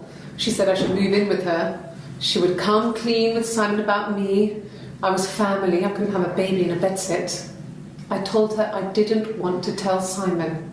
Told her to wait for the time being.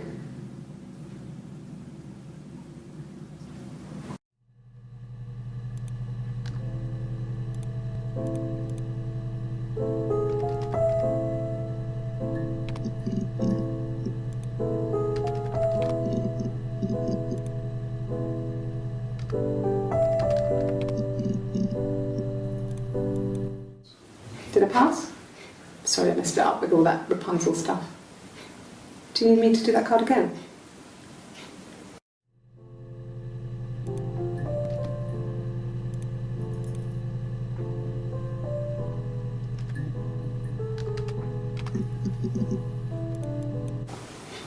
Simon's parents offered to put me out, but I didn't think it would be a good idea.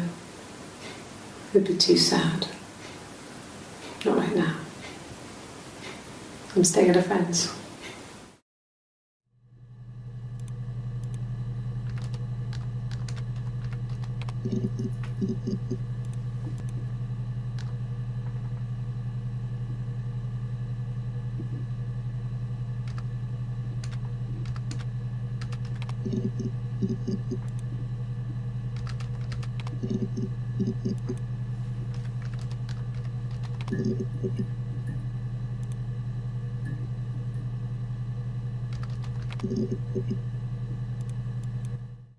Yeah, I had to let myself in. The door locks if it swings too.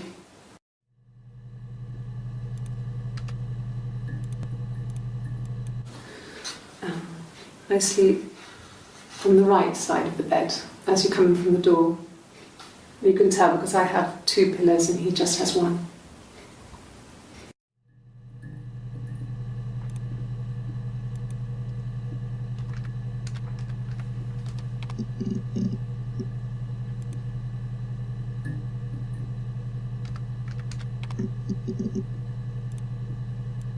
No, not drugs. I mean, he drinks, but never very much. He goes to the pub and has one or two. Sometimes we go together. He drinks wine with food, but no, he doesn't have any kind of drinking problem.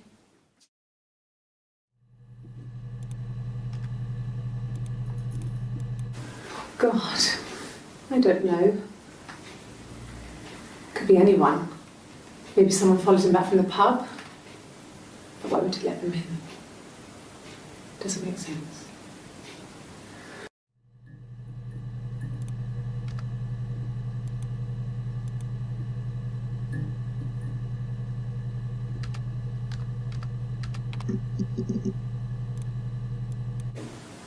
Yes, I'm fine. I won't be sick again. This happens some days. I'm pregnant. It's morning sickness.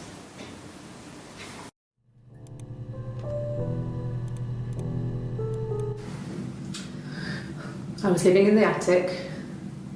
It was a very hard time. I was depressed, was still pretty sick of the STD.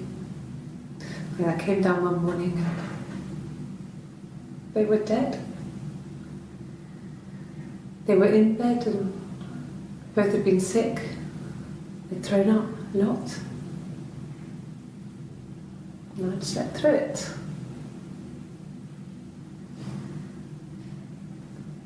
The police said it was the mushrooms they ate. Dad was a mushroom expert. He used to take us picking with him and he taught us how to recognise them. And there's no way he would have picked death caps.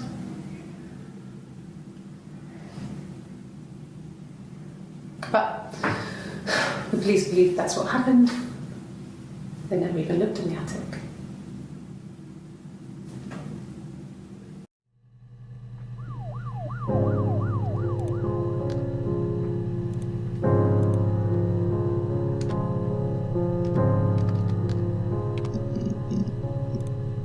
Yes.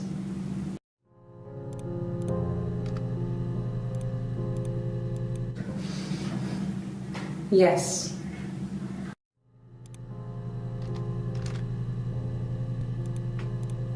Yes.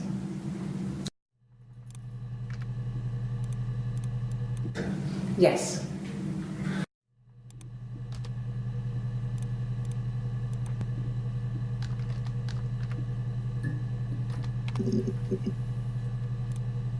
No.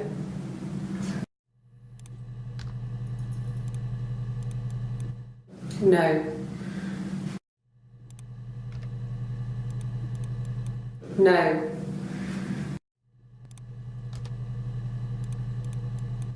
No.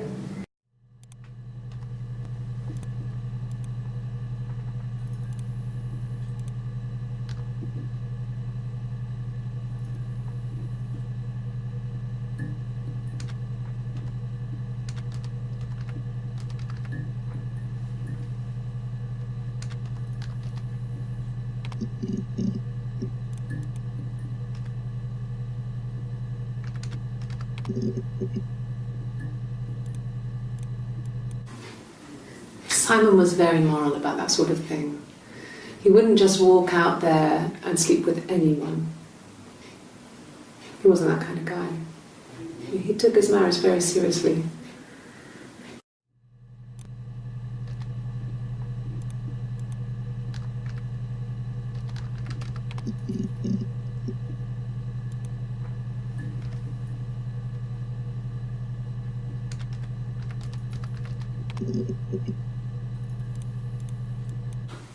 I think so. I mean, to get into our garden, we'd have to climb through other gardens. All the gardens back onto each other, so you'd have to climb over 1, 2, 3 gardens to get to ours. I mean, did anyone see anything? Did anyone see anyone come and go? An intruder?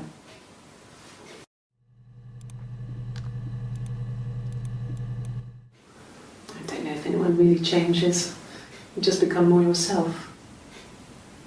Simon was my prince, and that hasn't changed.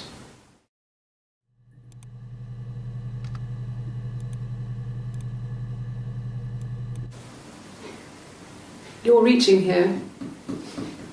Oh, I don't know why. No, I've never cheated on anyone. I've never taken anything from anyone. Simon is dead. But I have my baby to care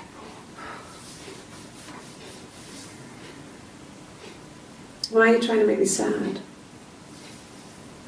Why are you so obsessed with sex and affairs?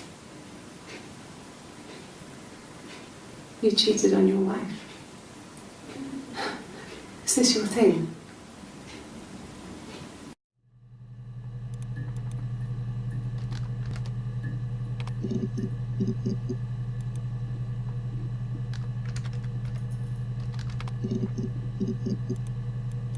An affair? Simon wasn't having an affair.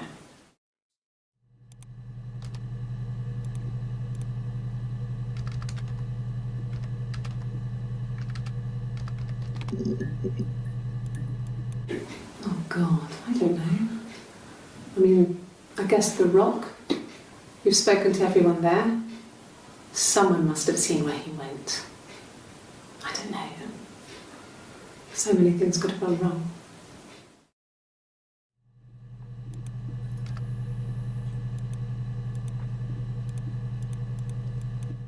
No. Everyone loved Simon. He's a glazier, he doesn't have much money. I don't know. I don't know.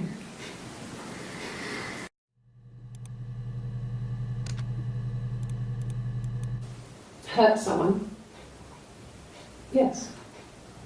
But everyone thinks that from time to time, right? You just want to lash out.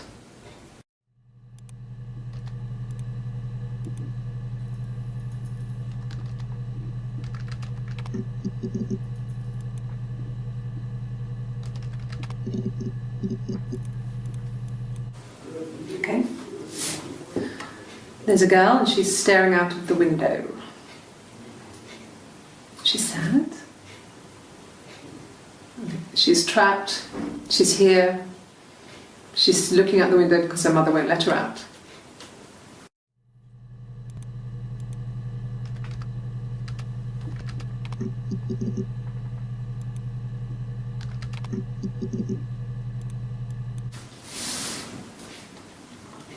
She's crying, I guess. She's sad because she thought she saw her husband with another woman. But it's okay, because she finds out it wasn't her husband, it was his brother. And so it's fine.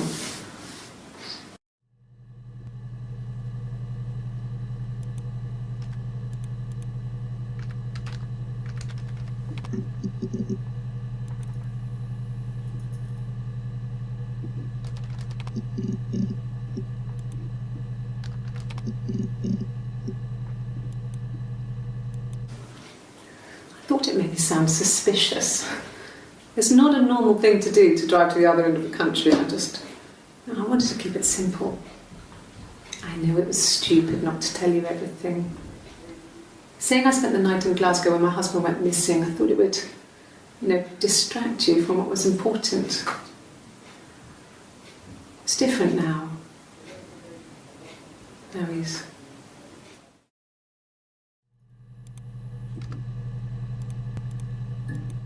I can take the stuff off now.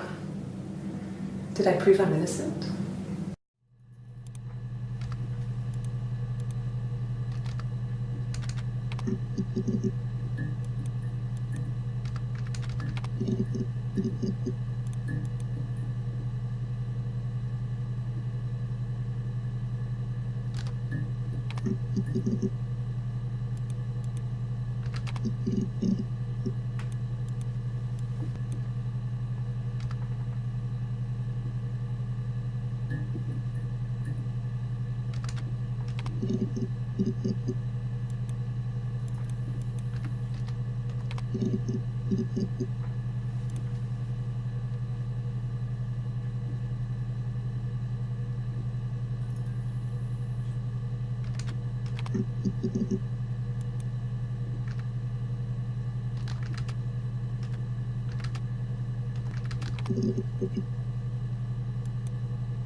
Childhood sweethearts.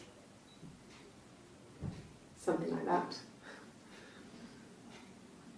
Are you married, detective?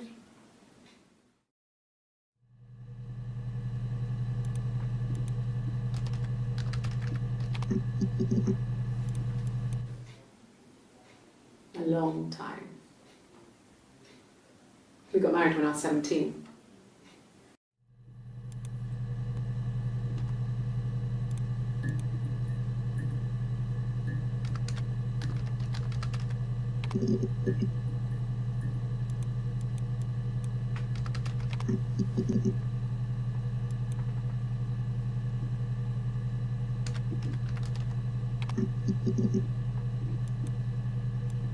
No, Simon wasn't seeing another woman.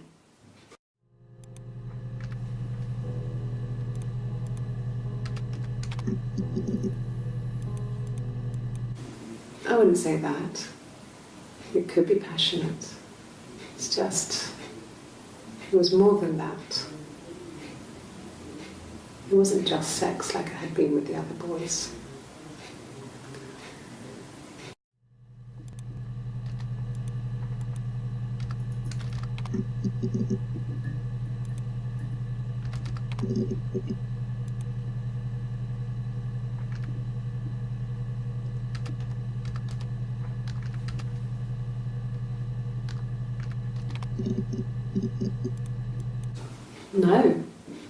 No, Simon didn't play guitar. He wasn't very musical. He liked to listen, but he was tone deaf.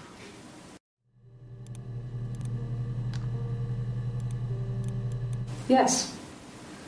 Yeah, it's my guitar.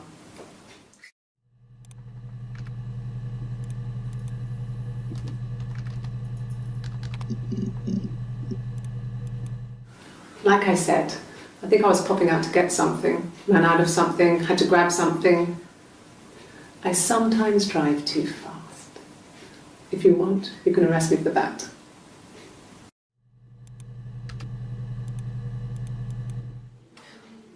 For fuck's sake. Can I leave? Are you going to arrest me? No. They'd laugh you out of the building. A lawyer would make mincemeat of you.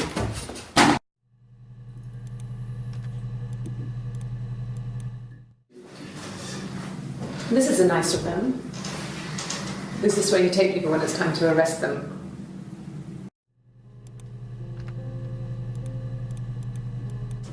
Yes. No lawyer. What are you going to arrest me for?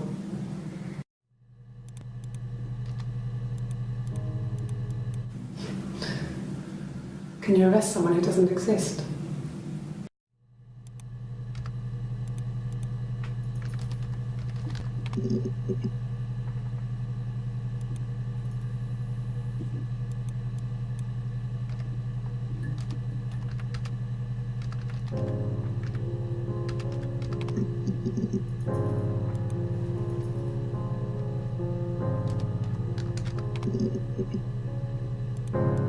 Yes.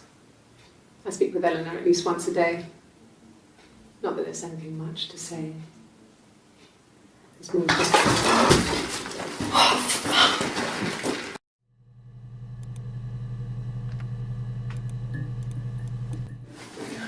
No, I'm okay. Fuck.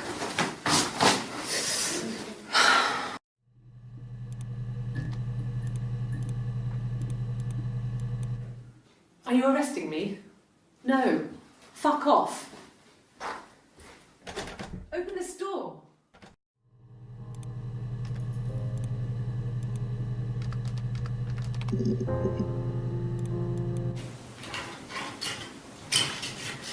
This is the third day running you've called me in.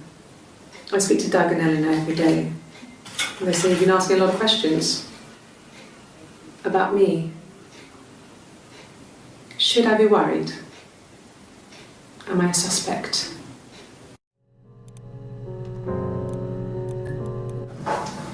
When beautiful people died, we always felt like it was a sign. You remember Princess Grace? Grace Kelly? She died in a car crash the year before we met Simon. We used a Ouija board to speak to her, and that gave us the power to find him. That's what we thought then. That people who died tragically leave some kind of magic behind. We used to share dreams.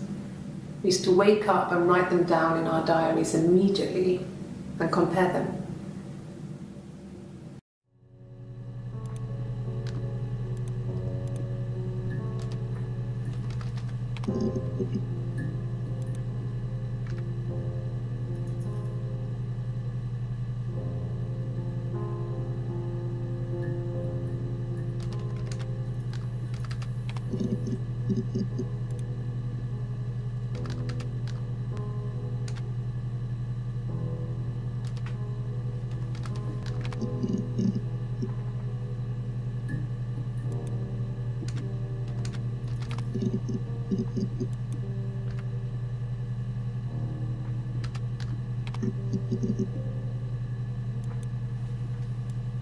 A mobile phone? Yeah. Well, they have one for the Glaziers, but it's only for work. I can't remember the number. Oh, it's in the kitchen. I saw it plugged into its charging cradle.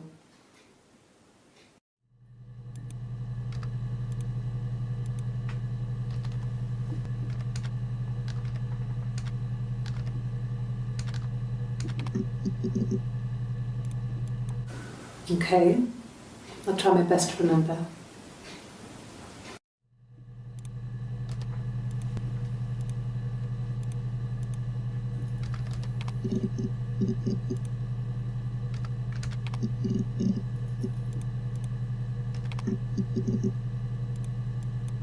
No. I'm not sure what Strange would be, but he hasn't been acting odd. He's been busy at work, but nothing too stressful.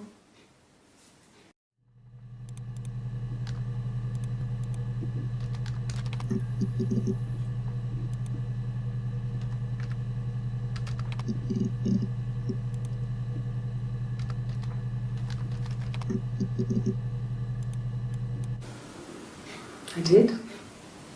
Well, we met when we were 17, both working at the Glaziers.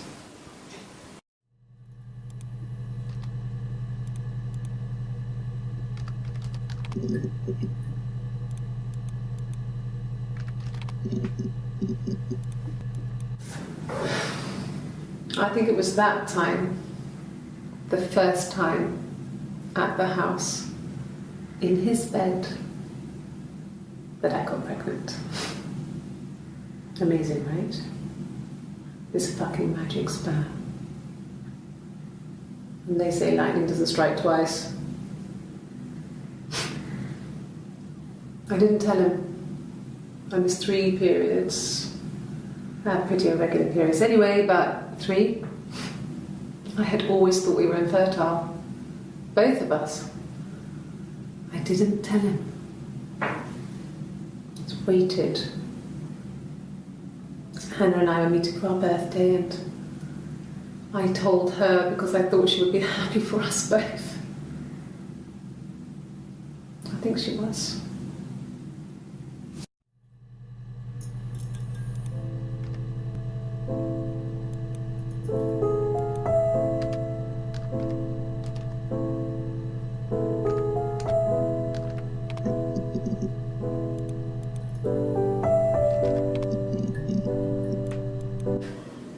You have children?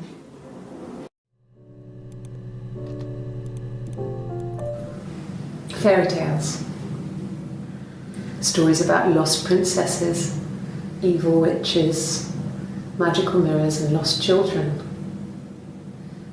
So you see, even before I knew the truth, I'd found it in those stories.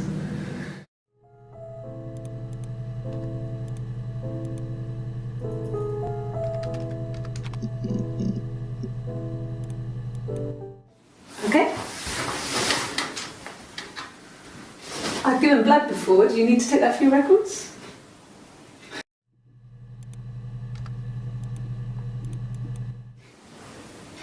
Nothing like this has ever happened to me before. The blood. It's probably the worst thing that's ever happened to me.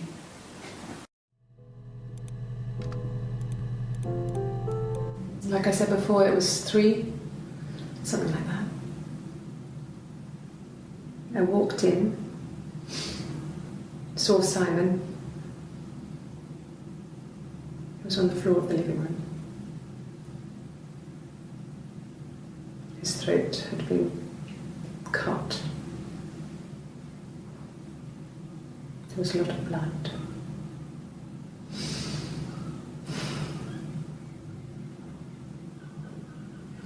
He was dead.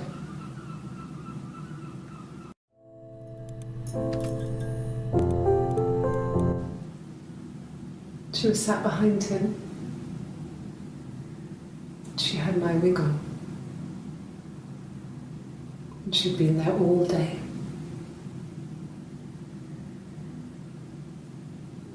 And she had blood on her.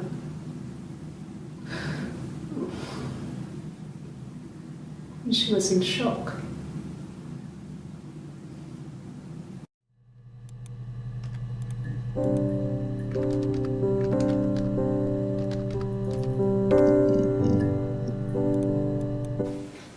Fine. I've never had my fingerprints taken before. I once put my hand on the oven.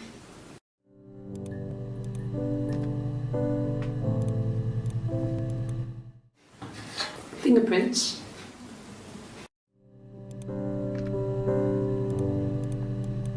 Yes, yeah. I would have cleaned them. I changed the sheets too, with the fingerprints in all those places.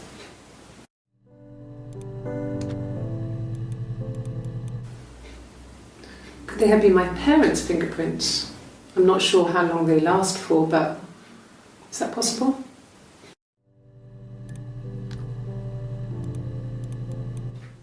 Really? Go on then. Take the cup. Run your fingerprints. They'll match. Fucking idiot.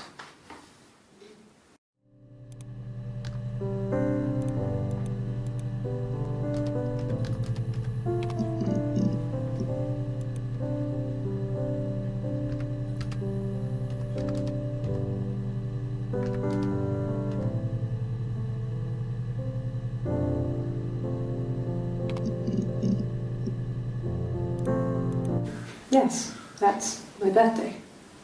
Not one of the big ones, but I guess you can see that.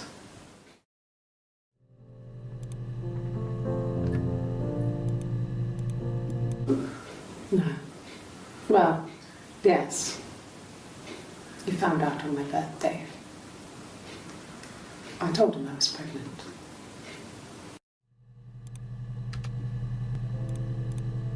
Well, a week or so ago. It would have been the Saturday before my birthday.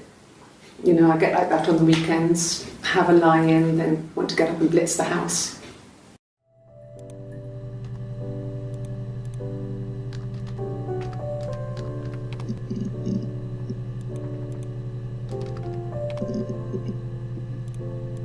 No, no one has been in the last few weeks. We had a plumber come in 3-4 weeks ago. Someone Simon knew from the Rock.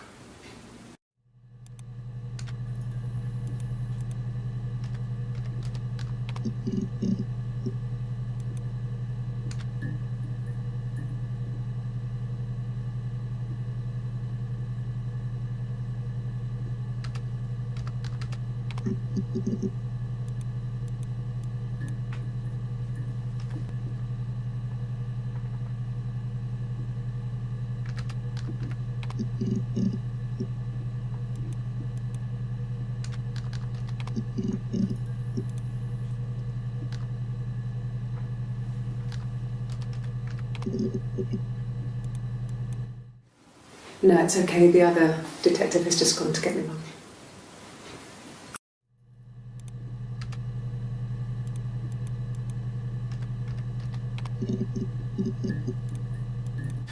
Could I have a cup of tea?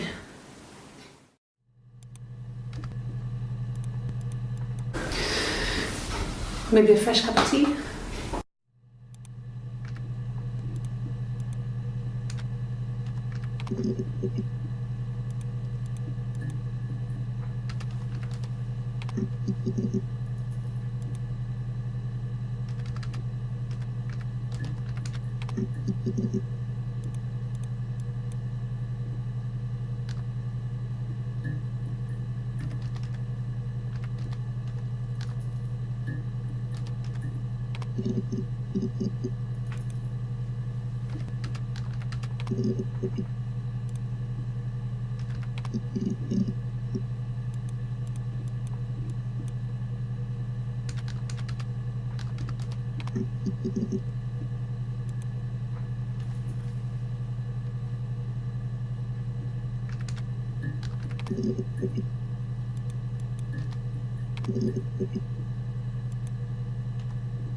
Sure, I think.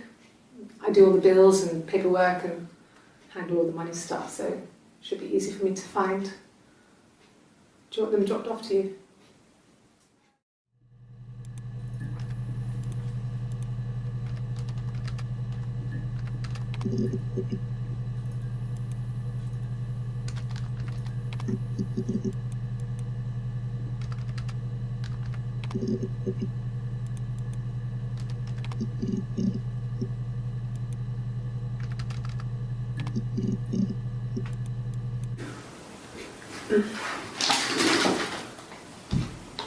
Yes, this is it.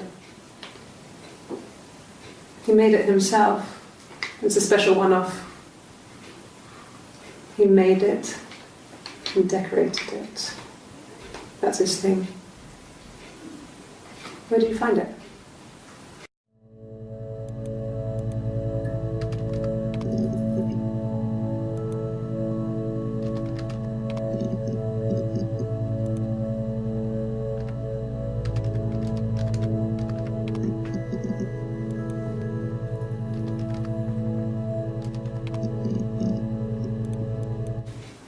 I haven't been into work. I guess I've just been waiting to hear from you, hear from my husband.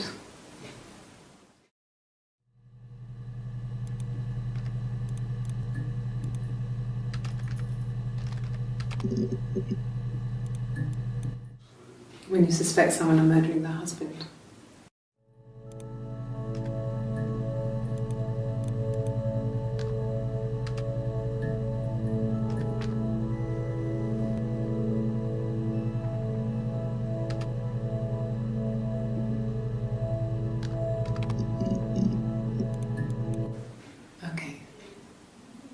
So you want to eliminate me as a suspect?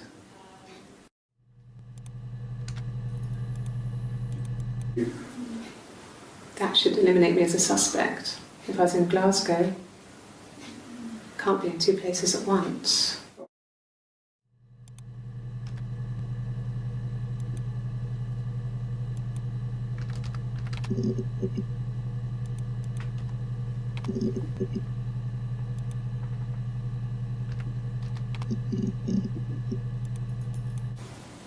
Okay, sounds weird.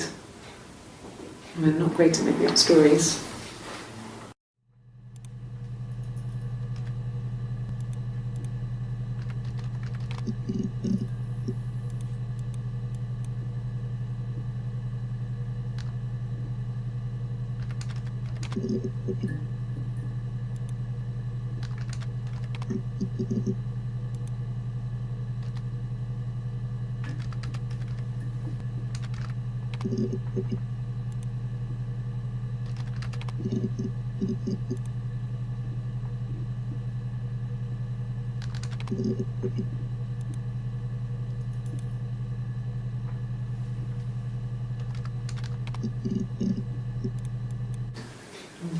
Yeah, I guess.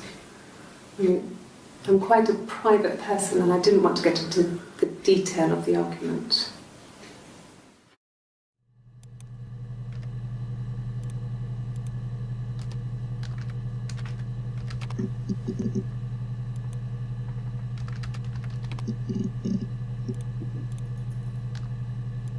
No! You're talking to the wrong person if you think I'm some kind of slut. If you think I'm the kind of person that would have had sex with all those guys.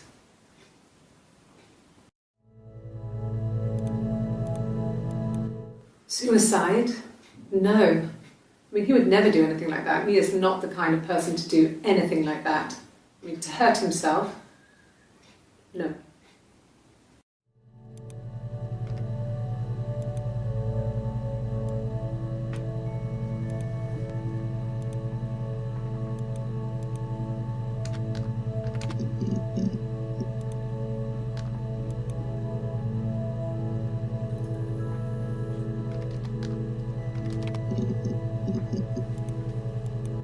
It was late, early Saturday morning.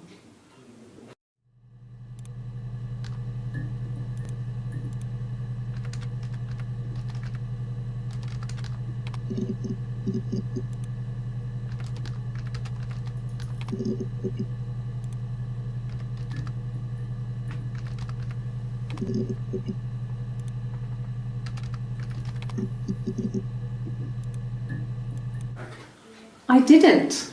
I slept in the car. I left about 9 that night. I wasn't there.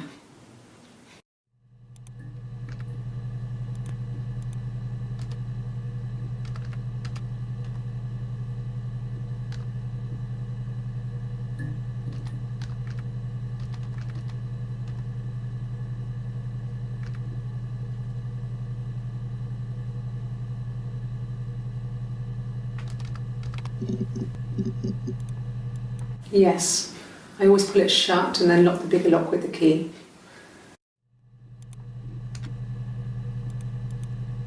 No, I don't think it was. I turned the key but it was already unlocked.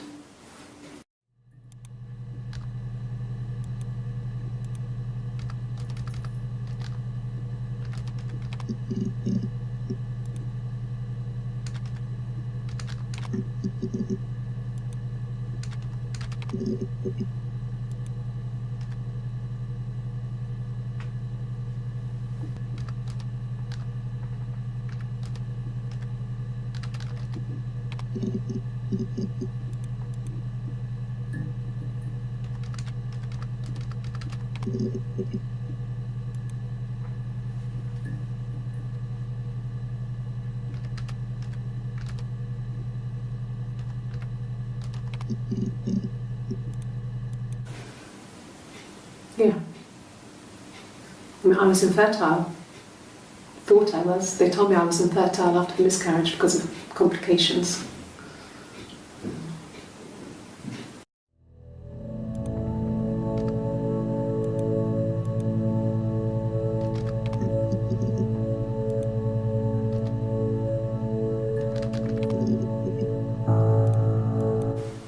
Oh, my tattoo.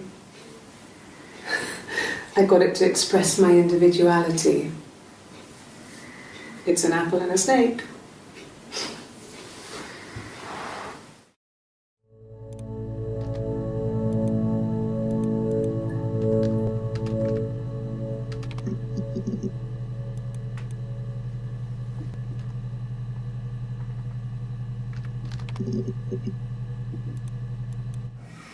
Simon and Eric arguing? No, I can't imagine they'd be arguing. And they get on so well. Unless it was something to do with work. Maybe Simon was being too much of a perfectionist. But I don't know. You should ask Diane.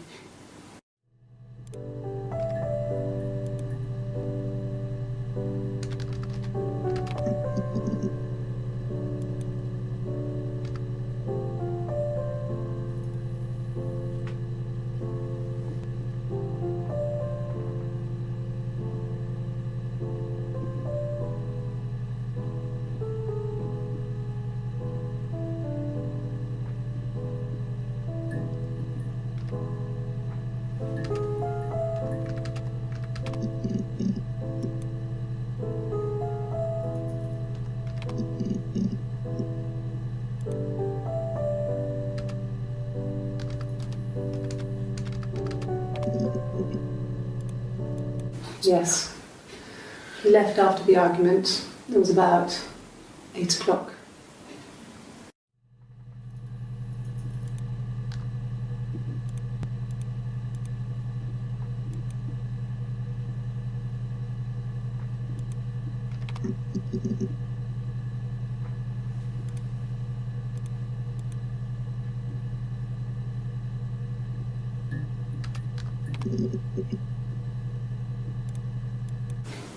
What about us?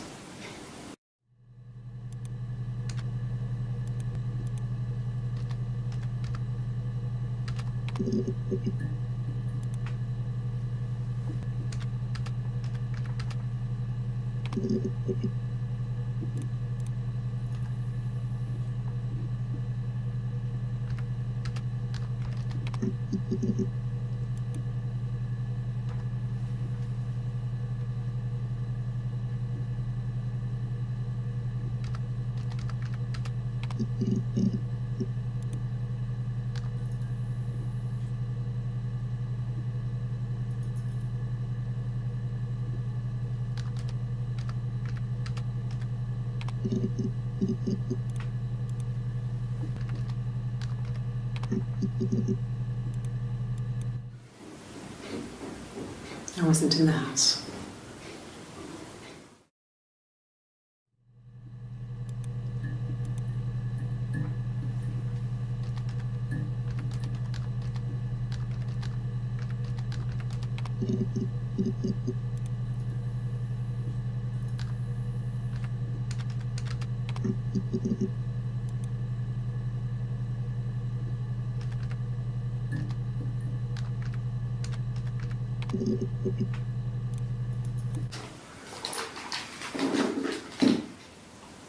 On his throat. How?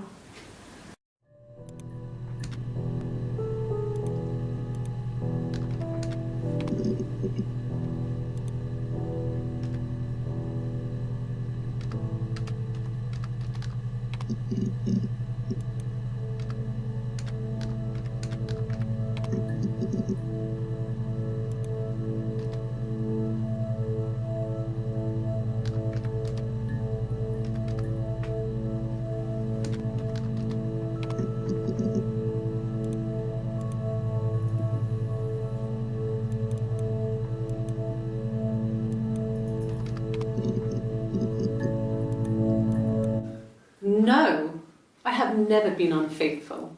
I've never cheated on Simon.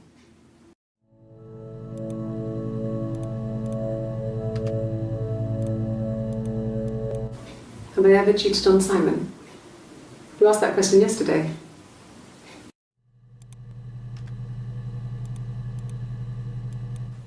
Simon never cheated on me. He was devoted to me, and I was devoted to him.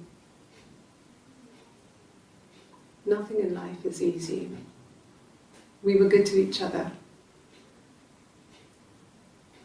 Life isn't a fairy tale. You do what you can.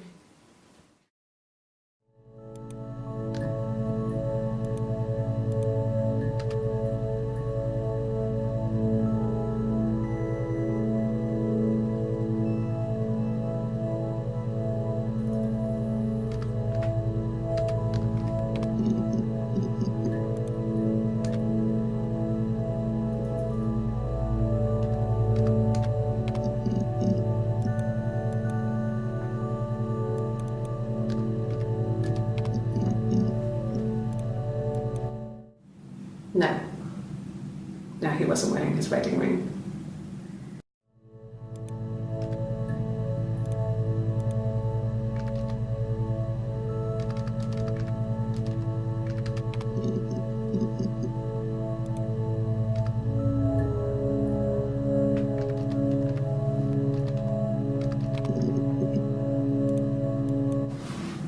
Yes, it was a cremation.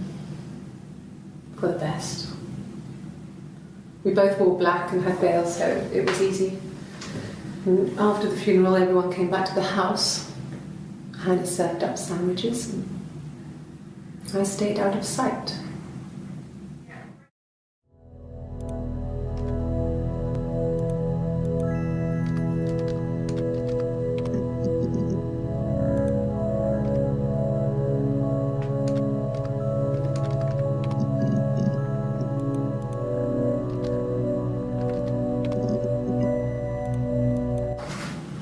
It lasted about 6 months. I tried to carry on, but everything was different. Hannah insisted I not pretend to be her around Simon, let alone sleep with him. We didn't share him like the others. The rules had changed. Me living in the attic had become weird in a way it hadn't been before.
It's all that matters, really, the baby. Simon's dead, but the baby, that's how he will live on. Our baby.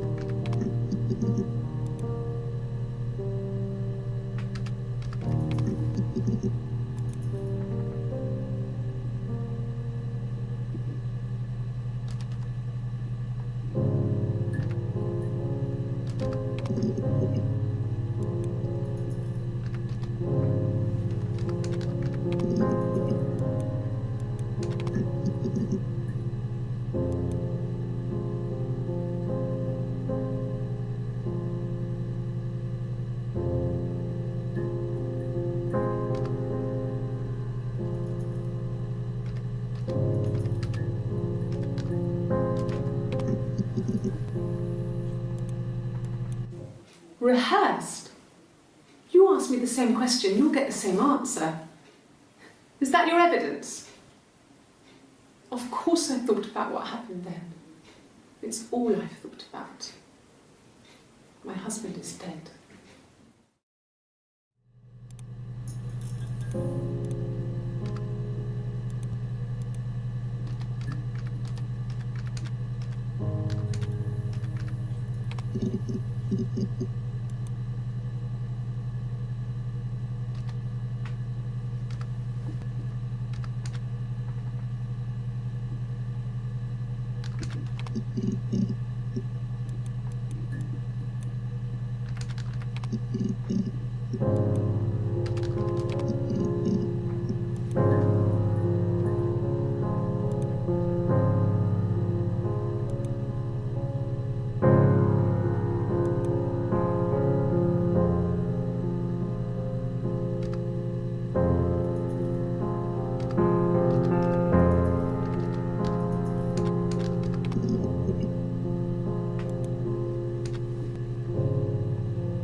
Is that camera recording?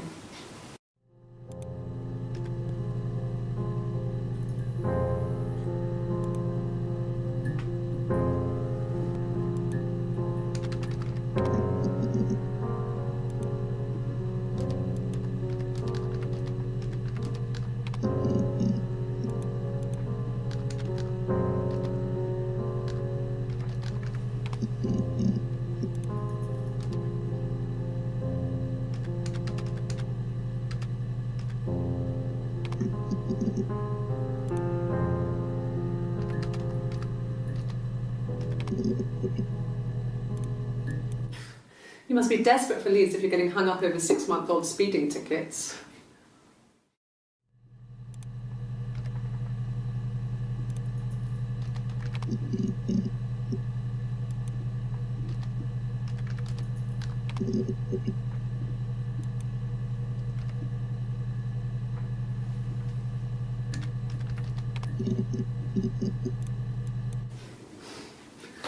Must think it's very cool that their dad is a police detective.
Well, there you go. How many kids?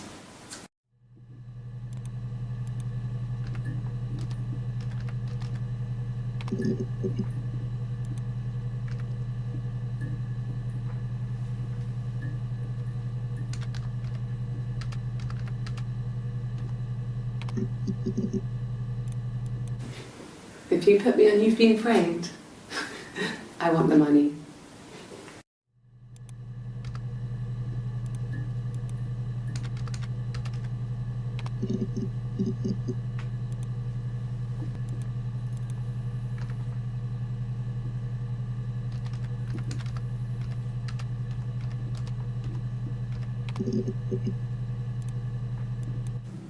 Yes, I understand my rights. No, I don't need a lawyer.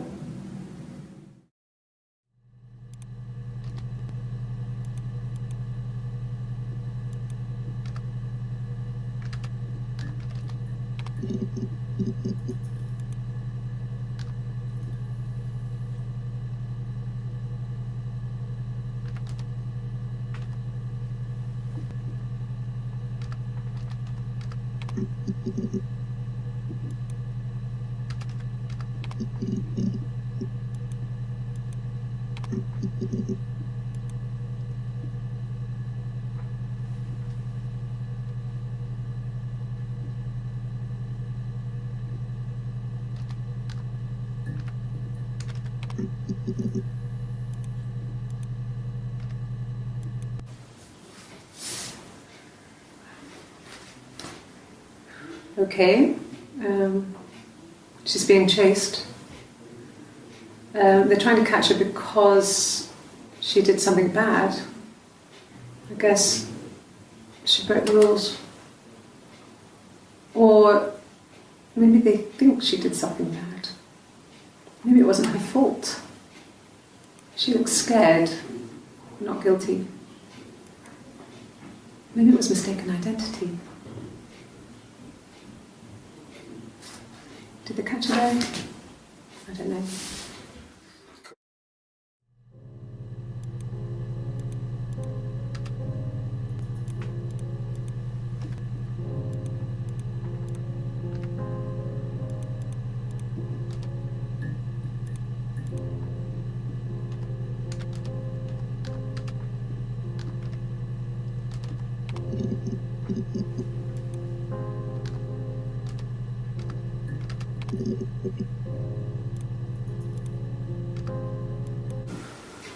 In the bedroom.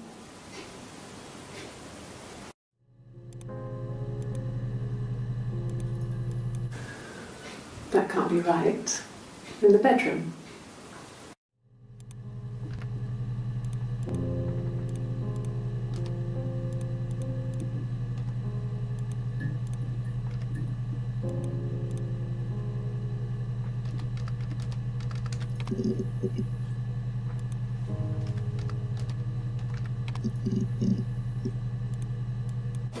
Well, I don't know. I probably had to pop out and get something, that's why I was speeding. And that wouldn't have been noted on my timesheet. But I really can't remember back to February.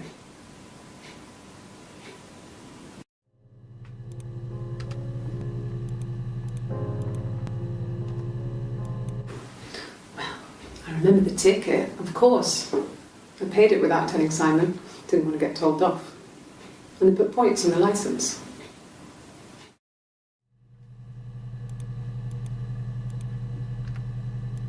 There was a conference, something to do with double glazing. In Oxford?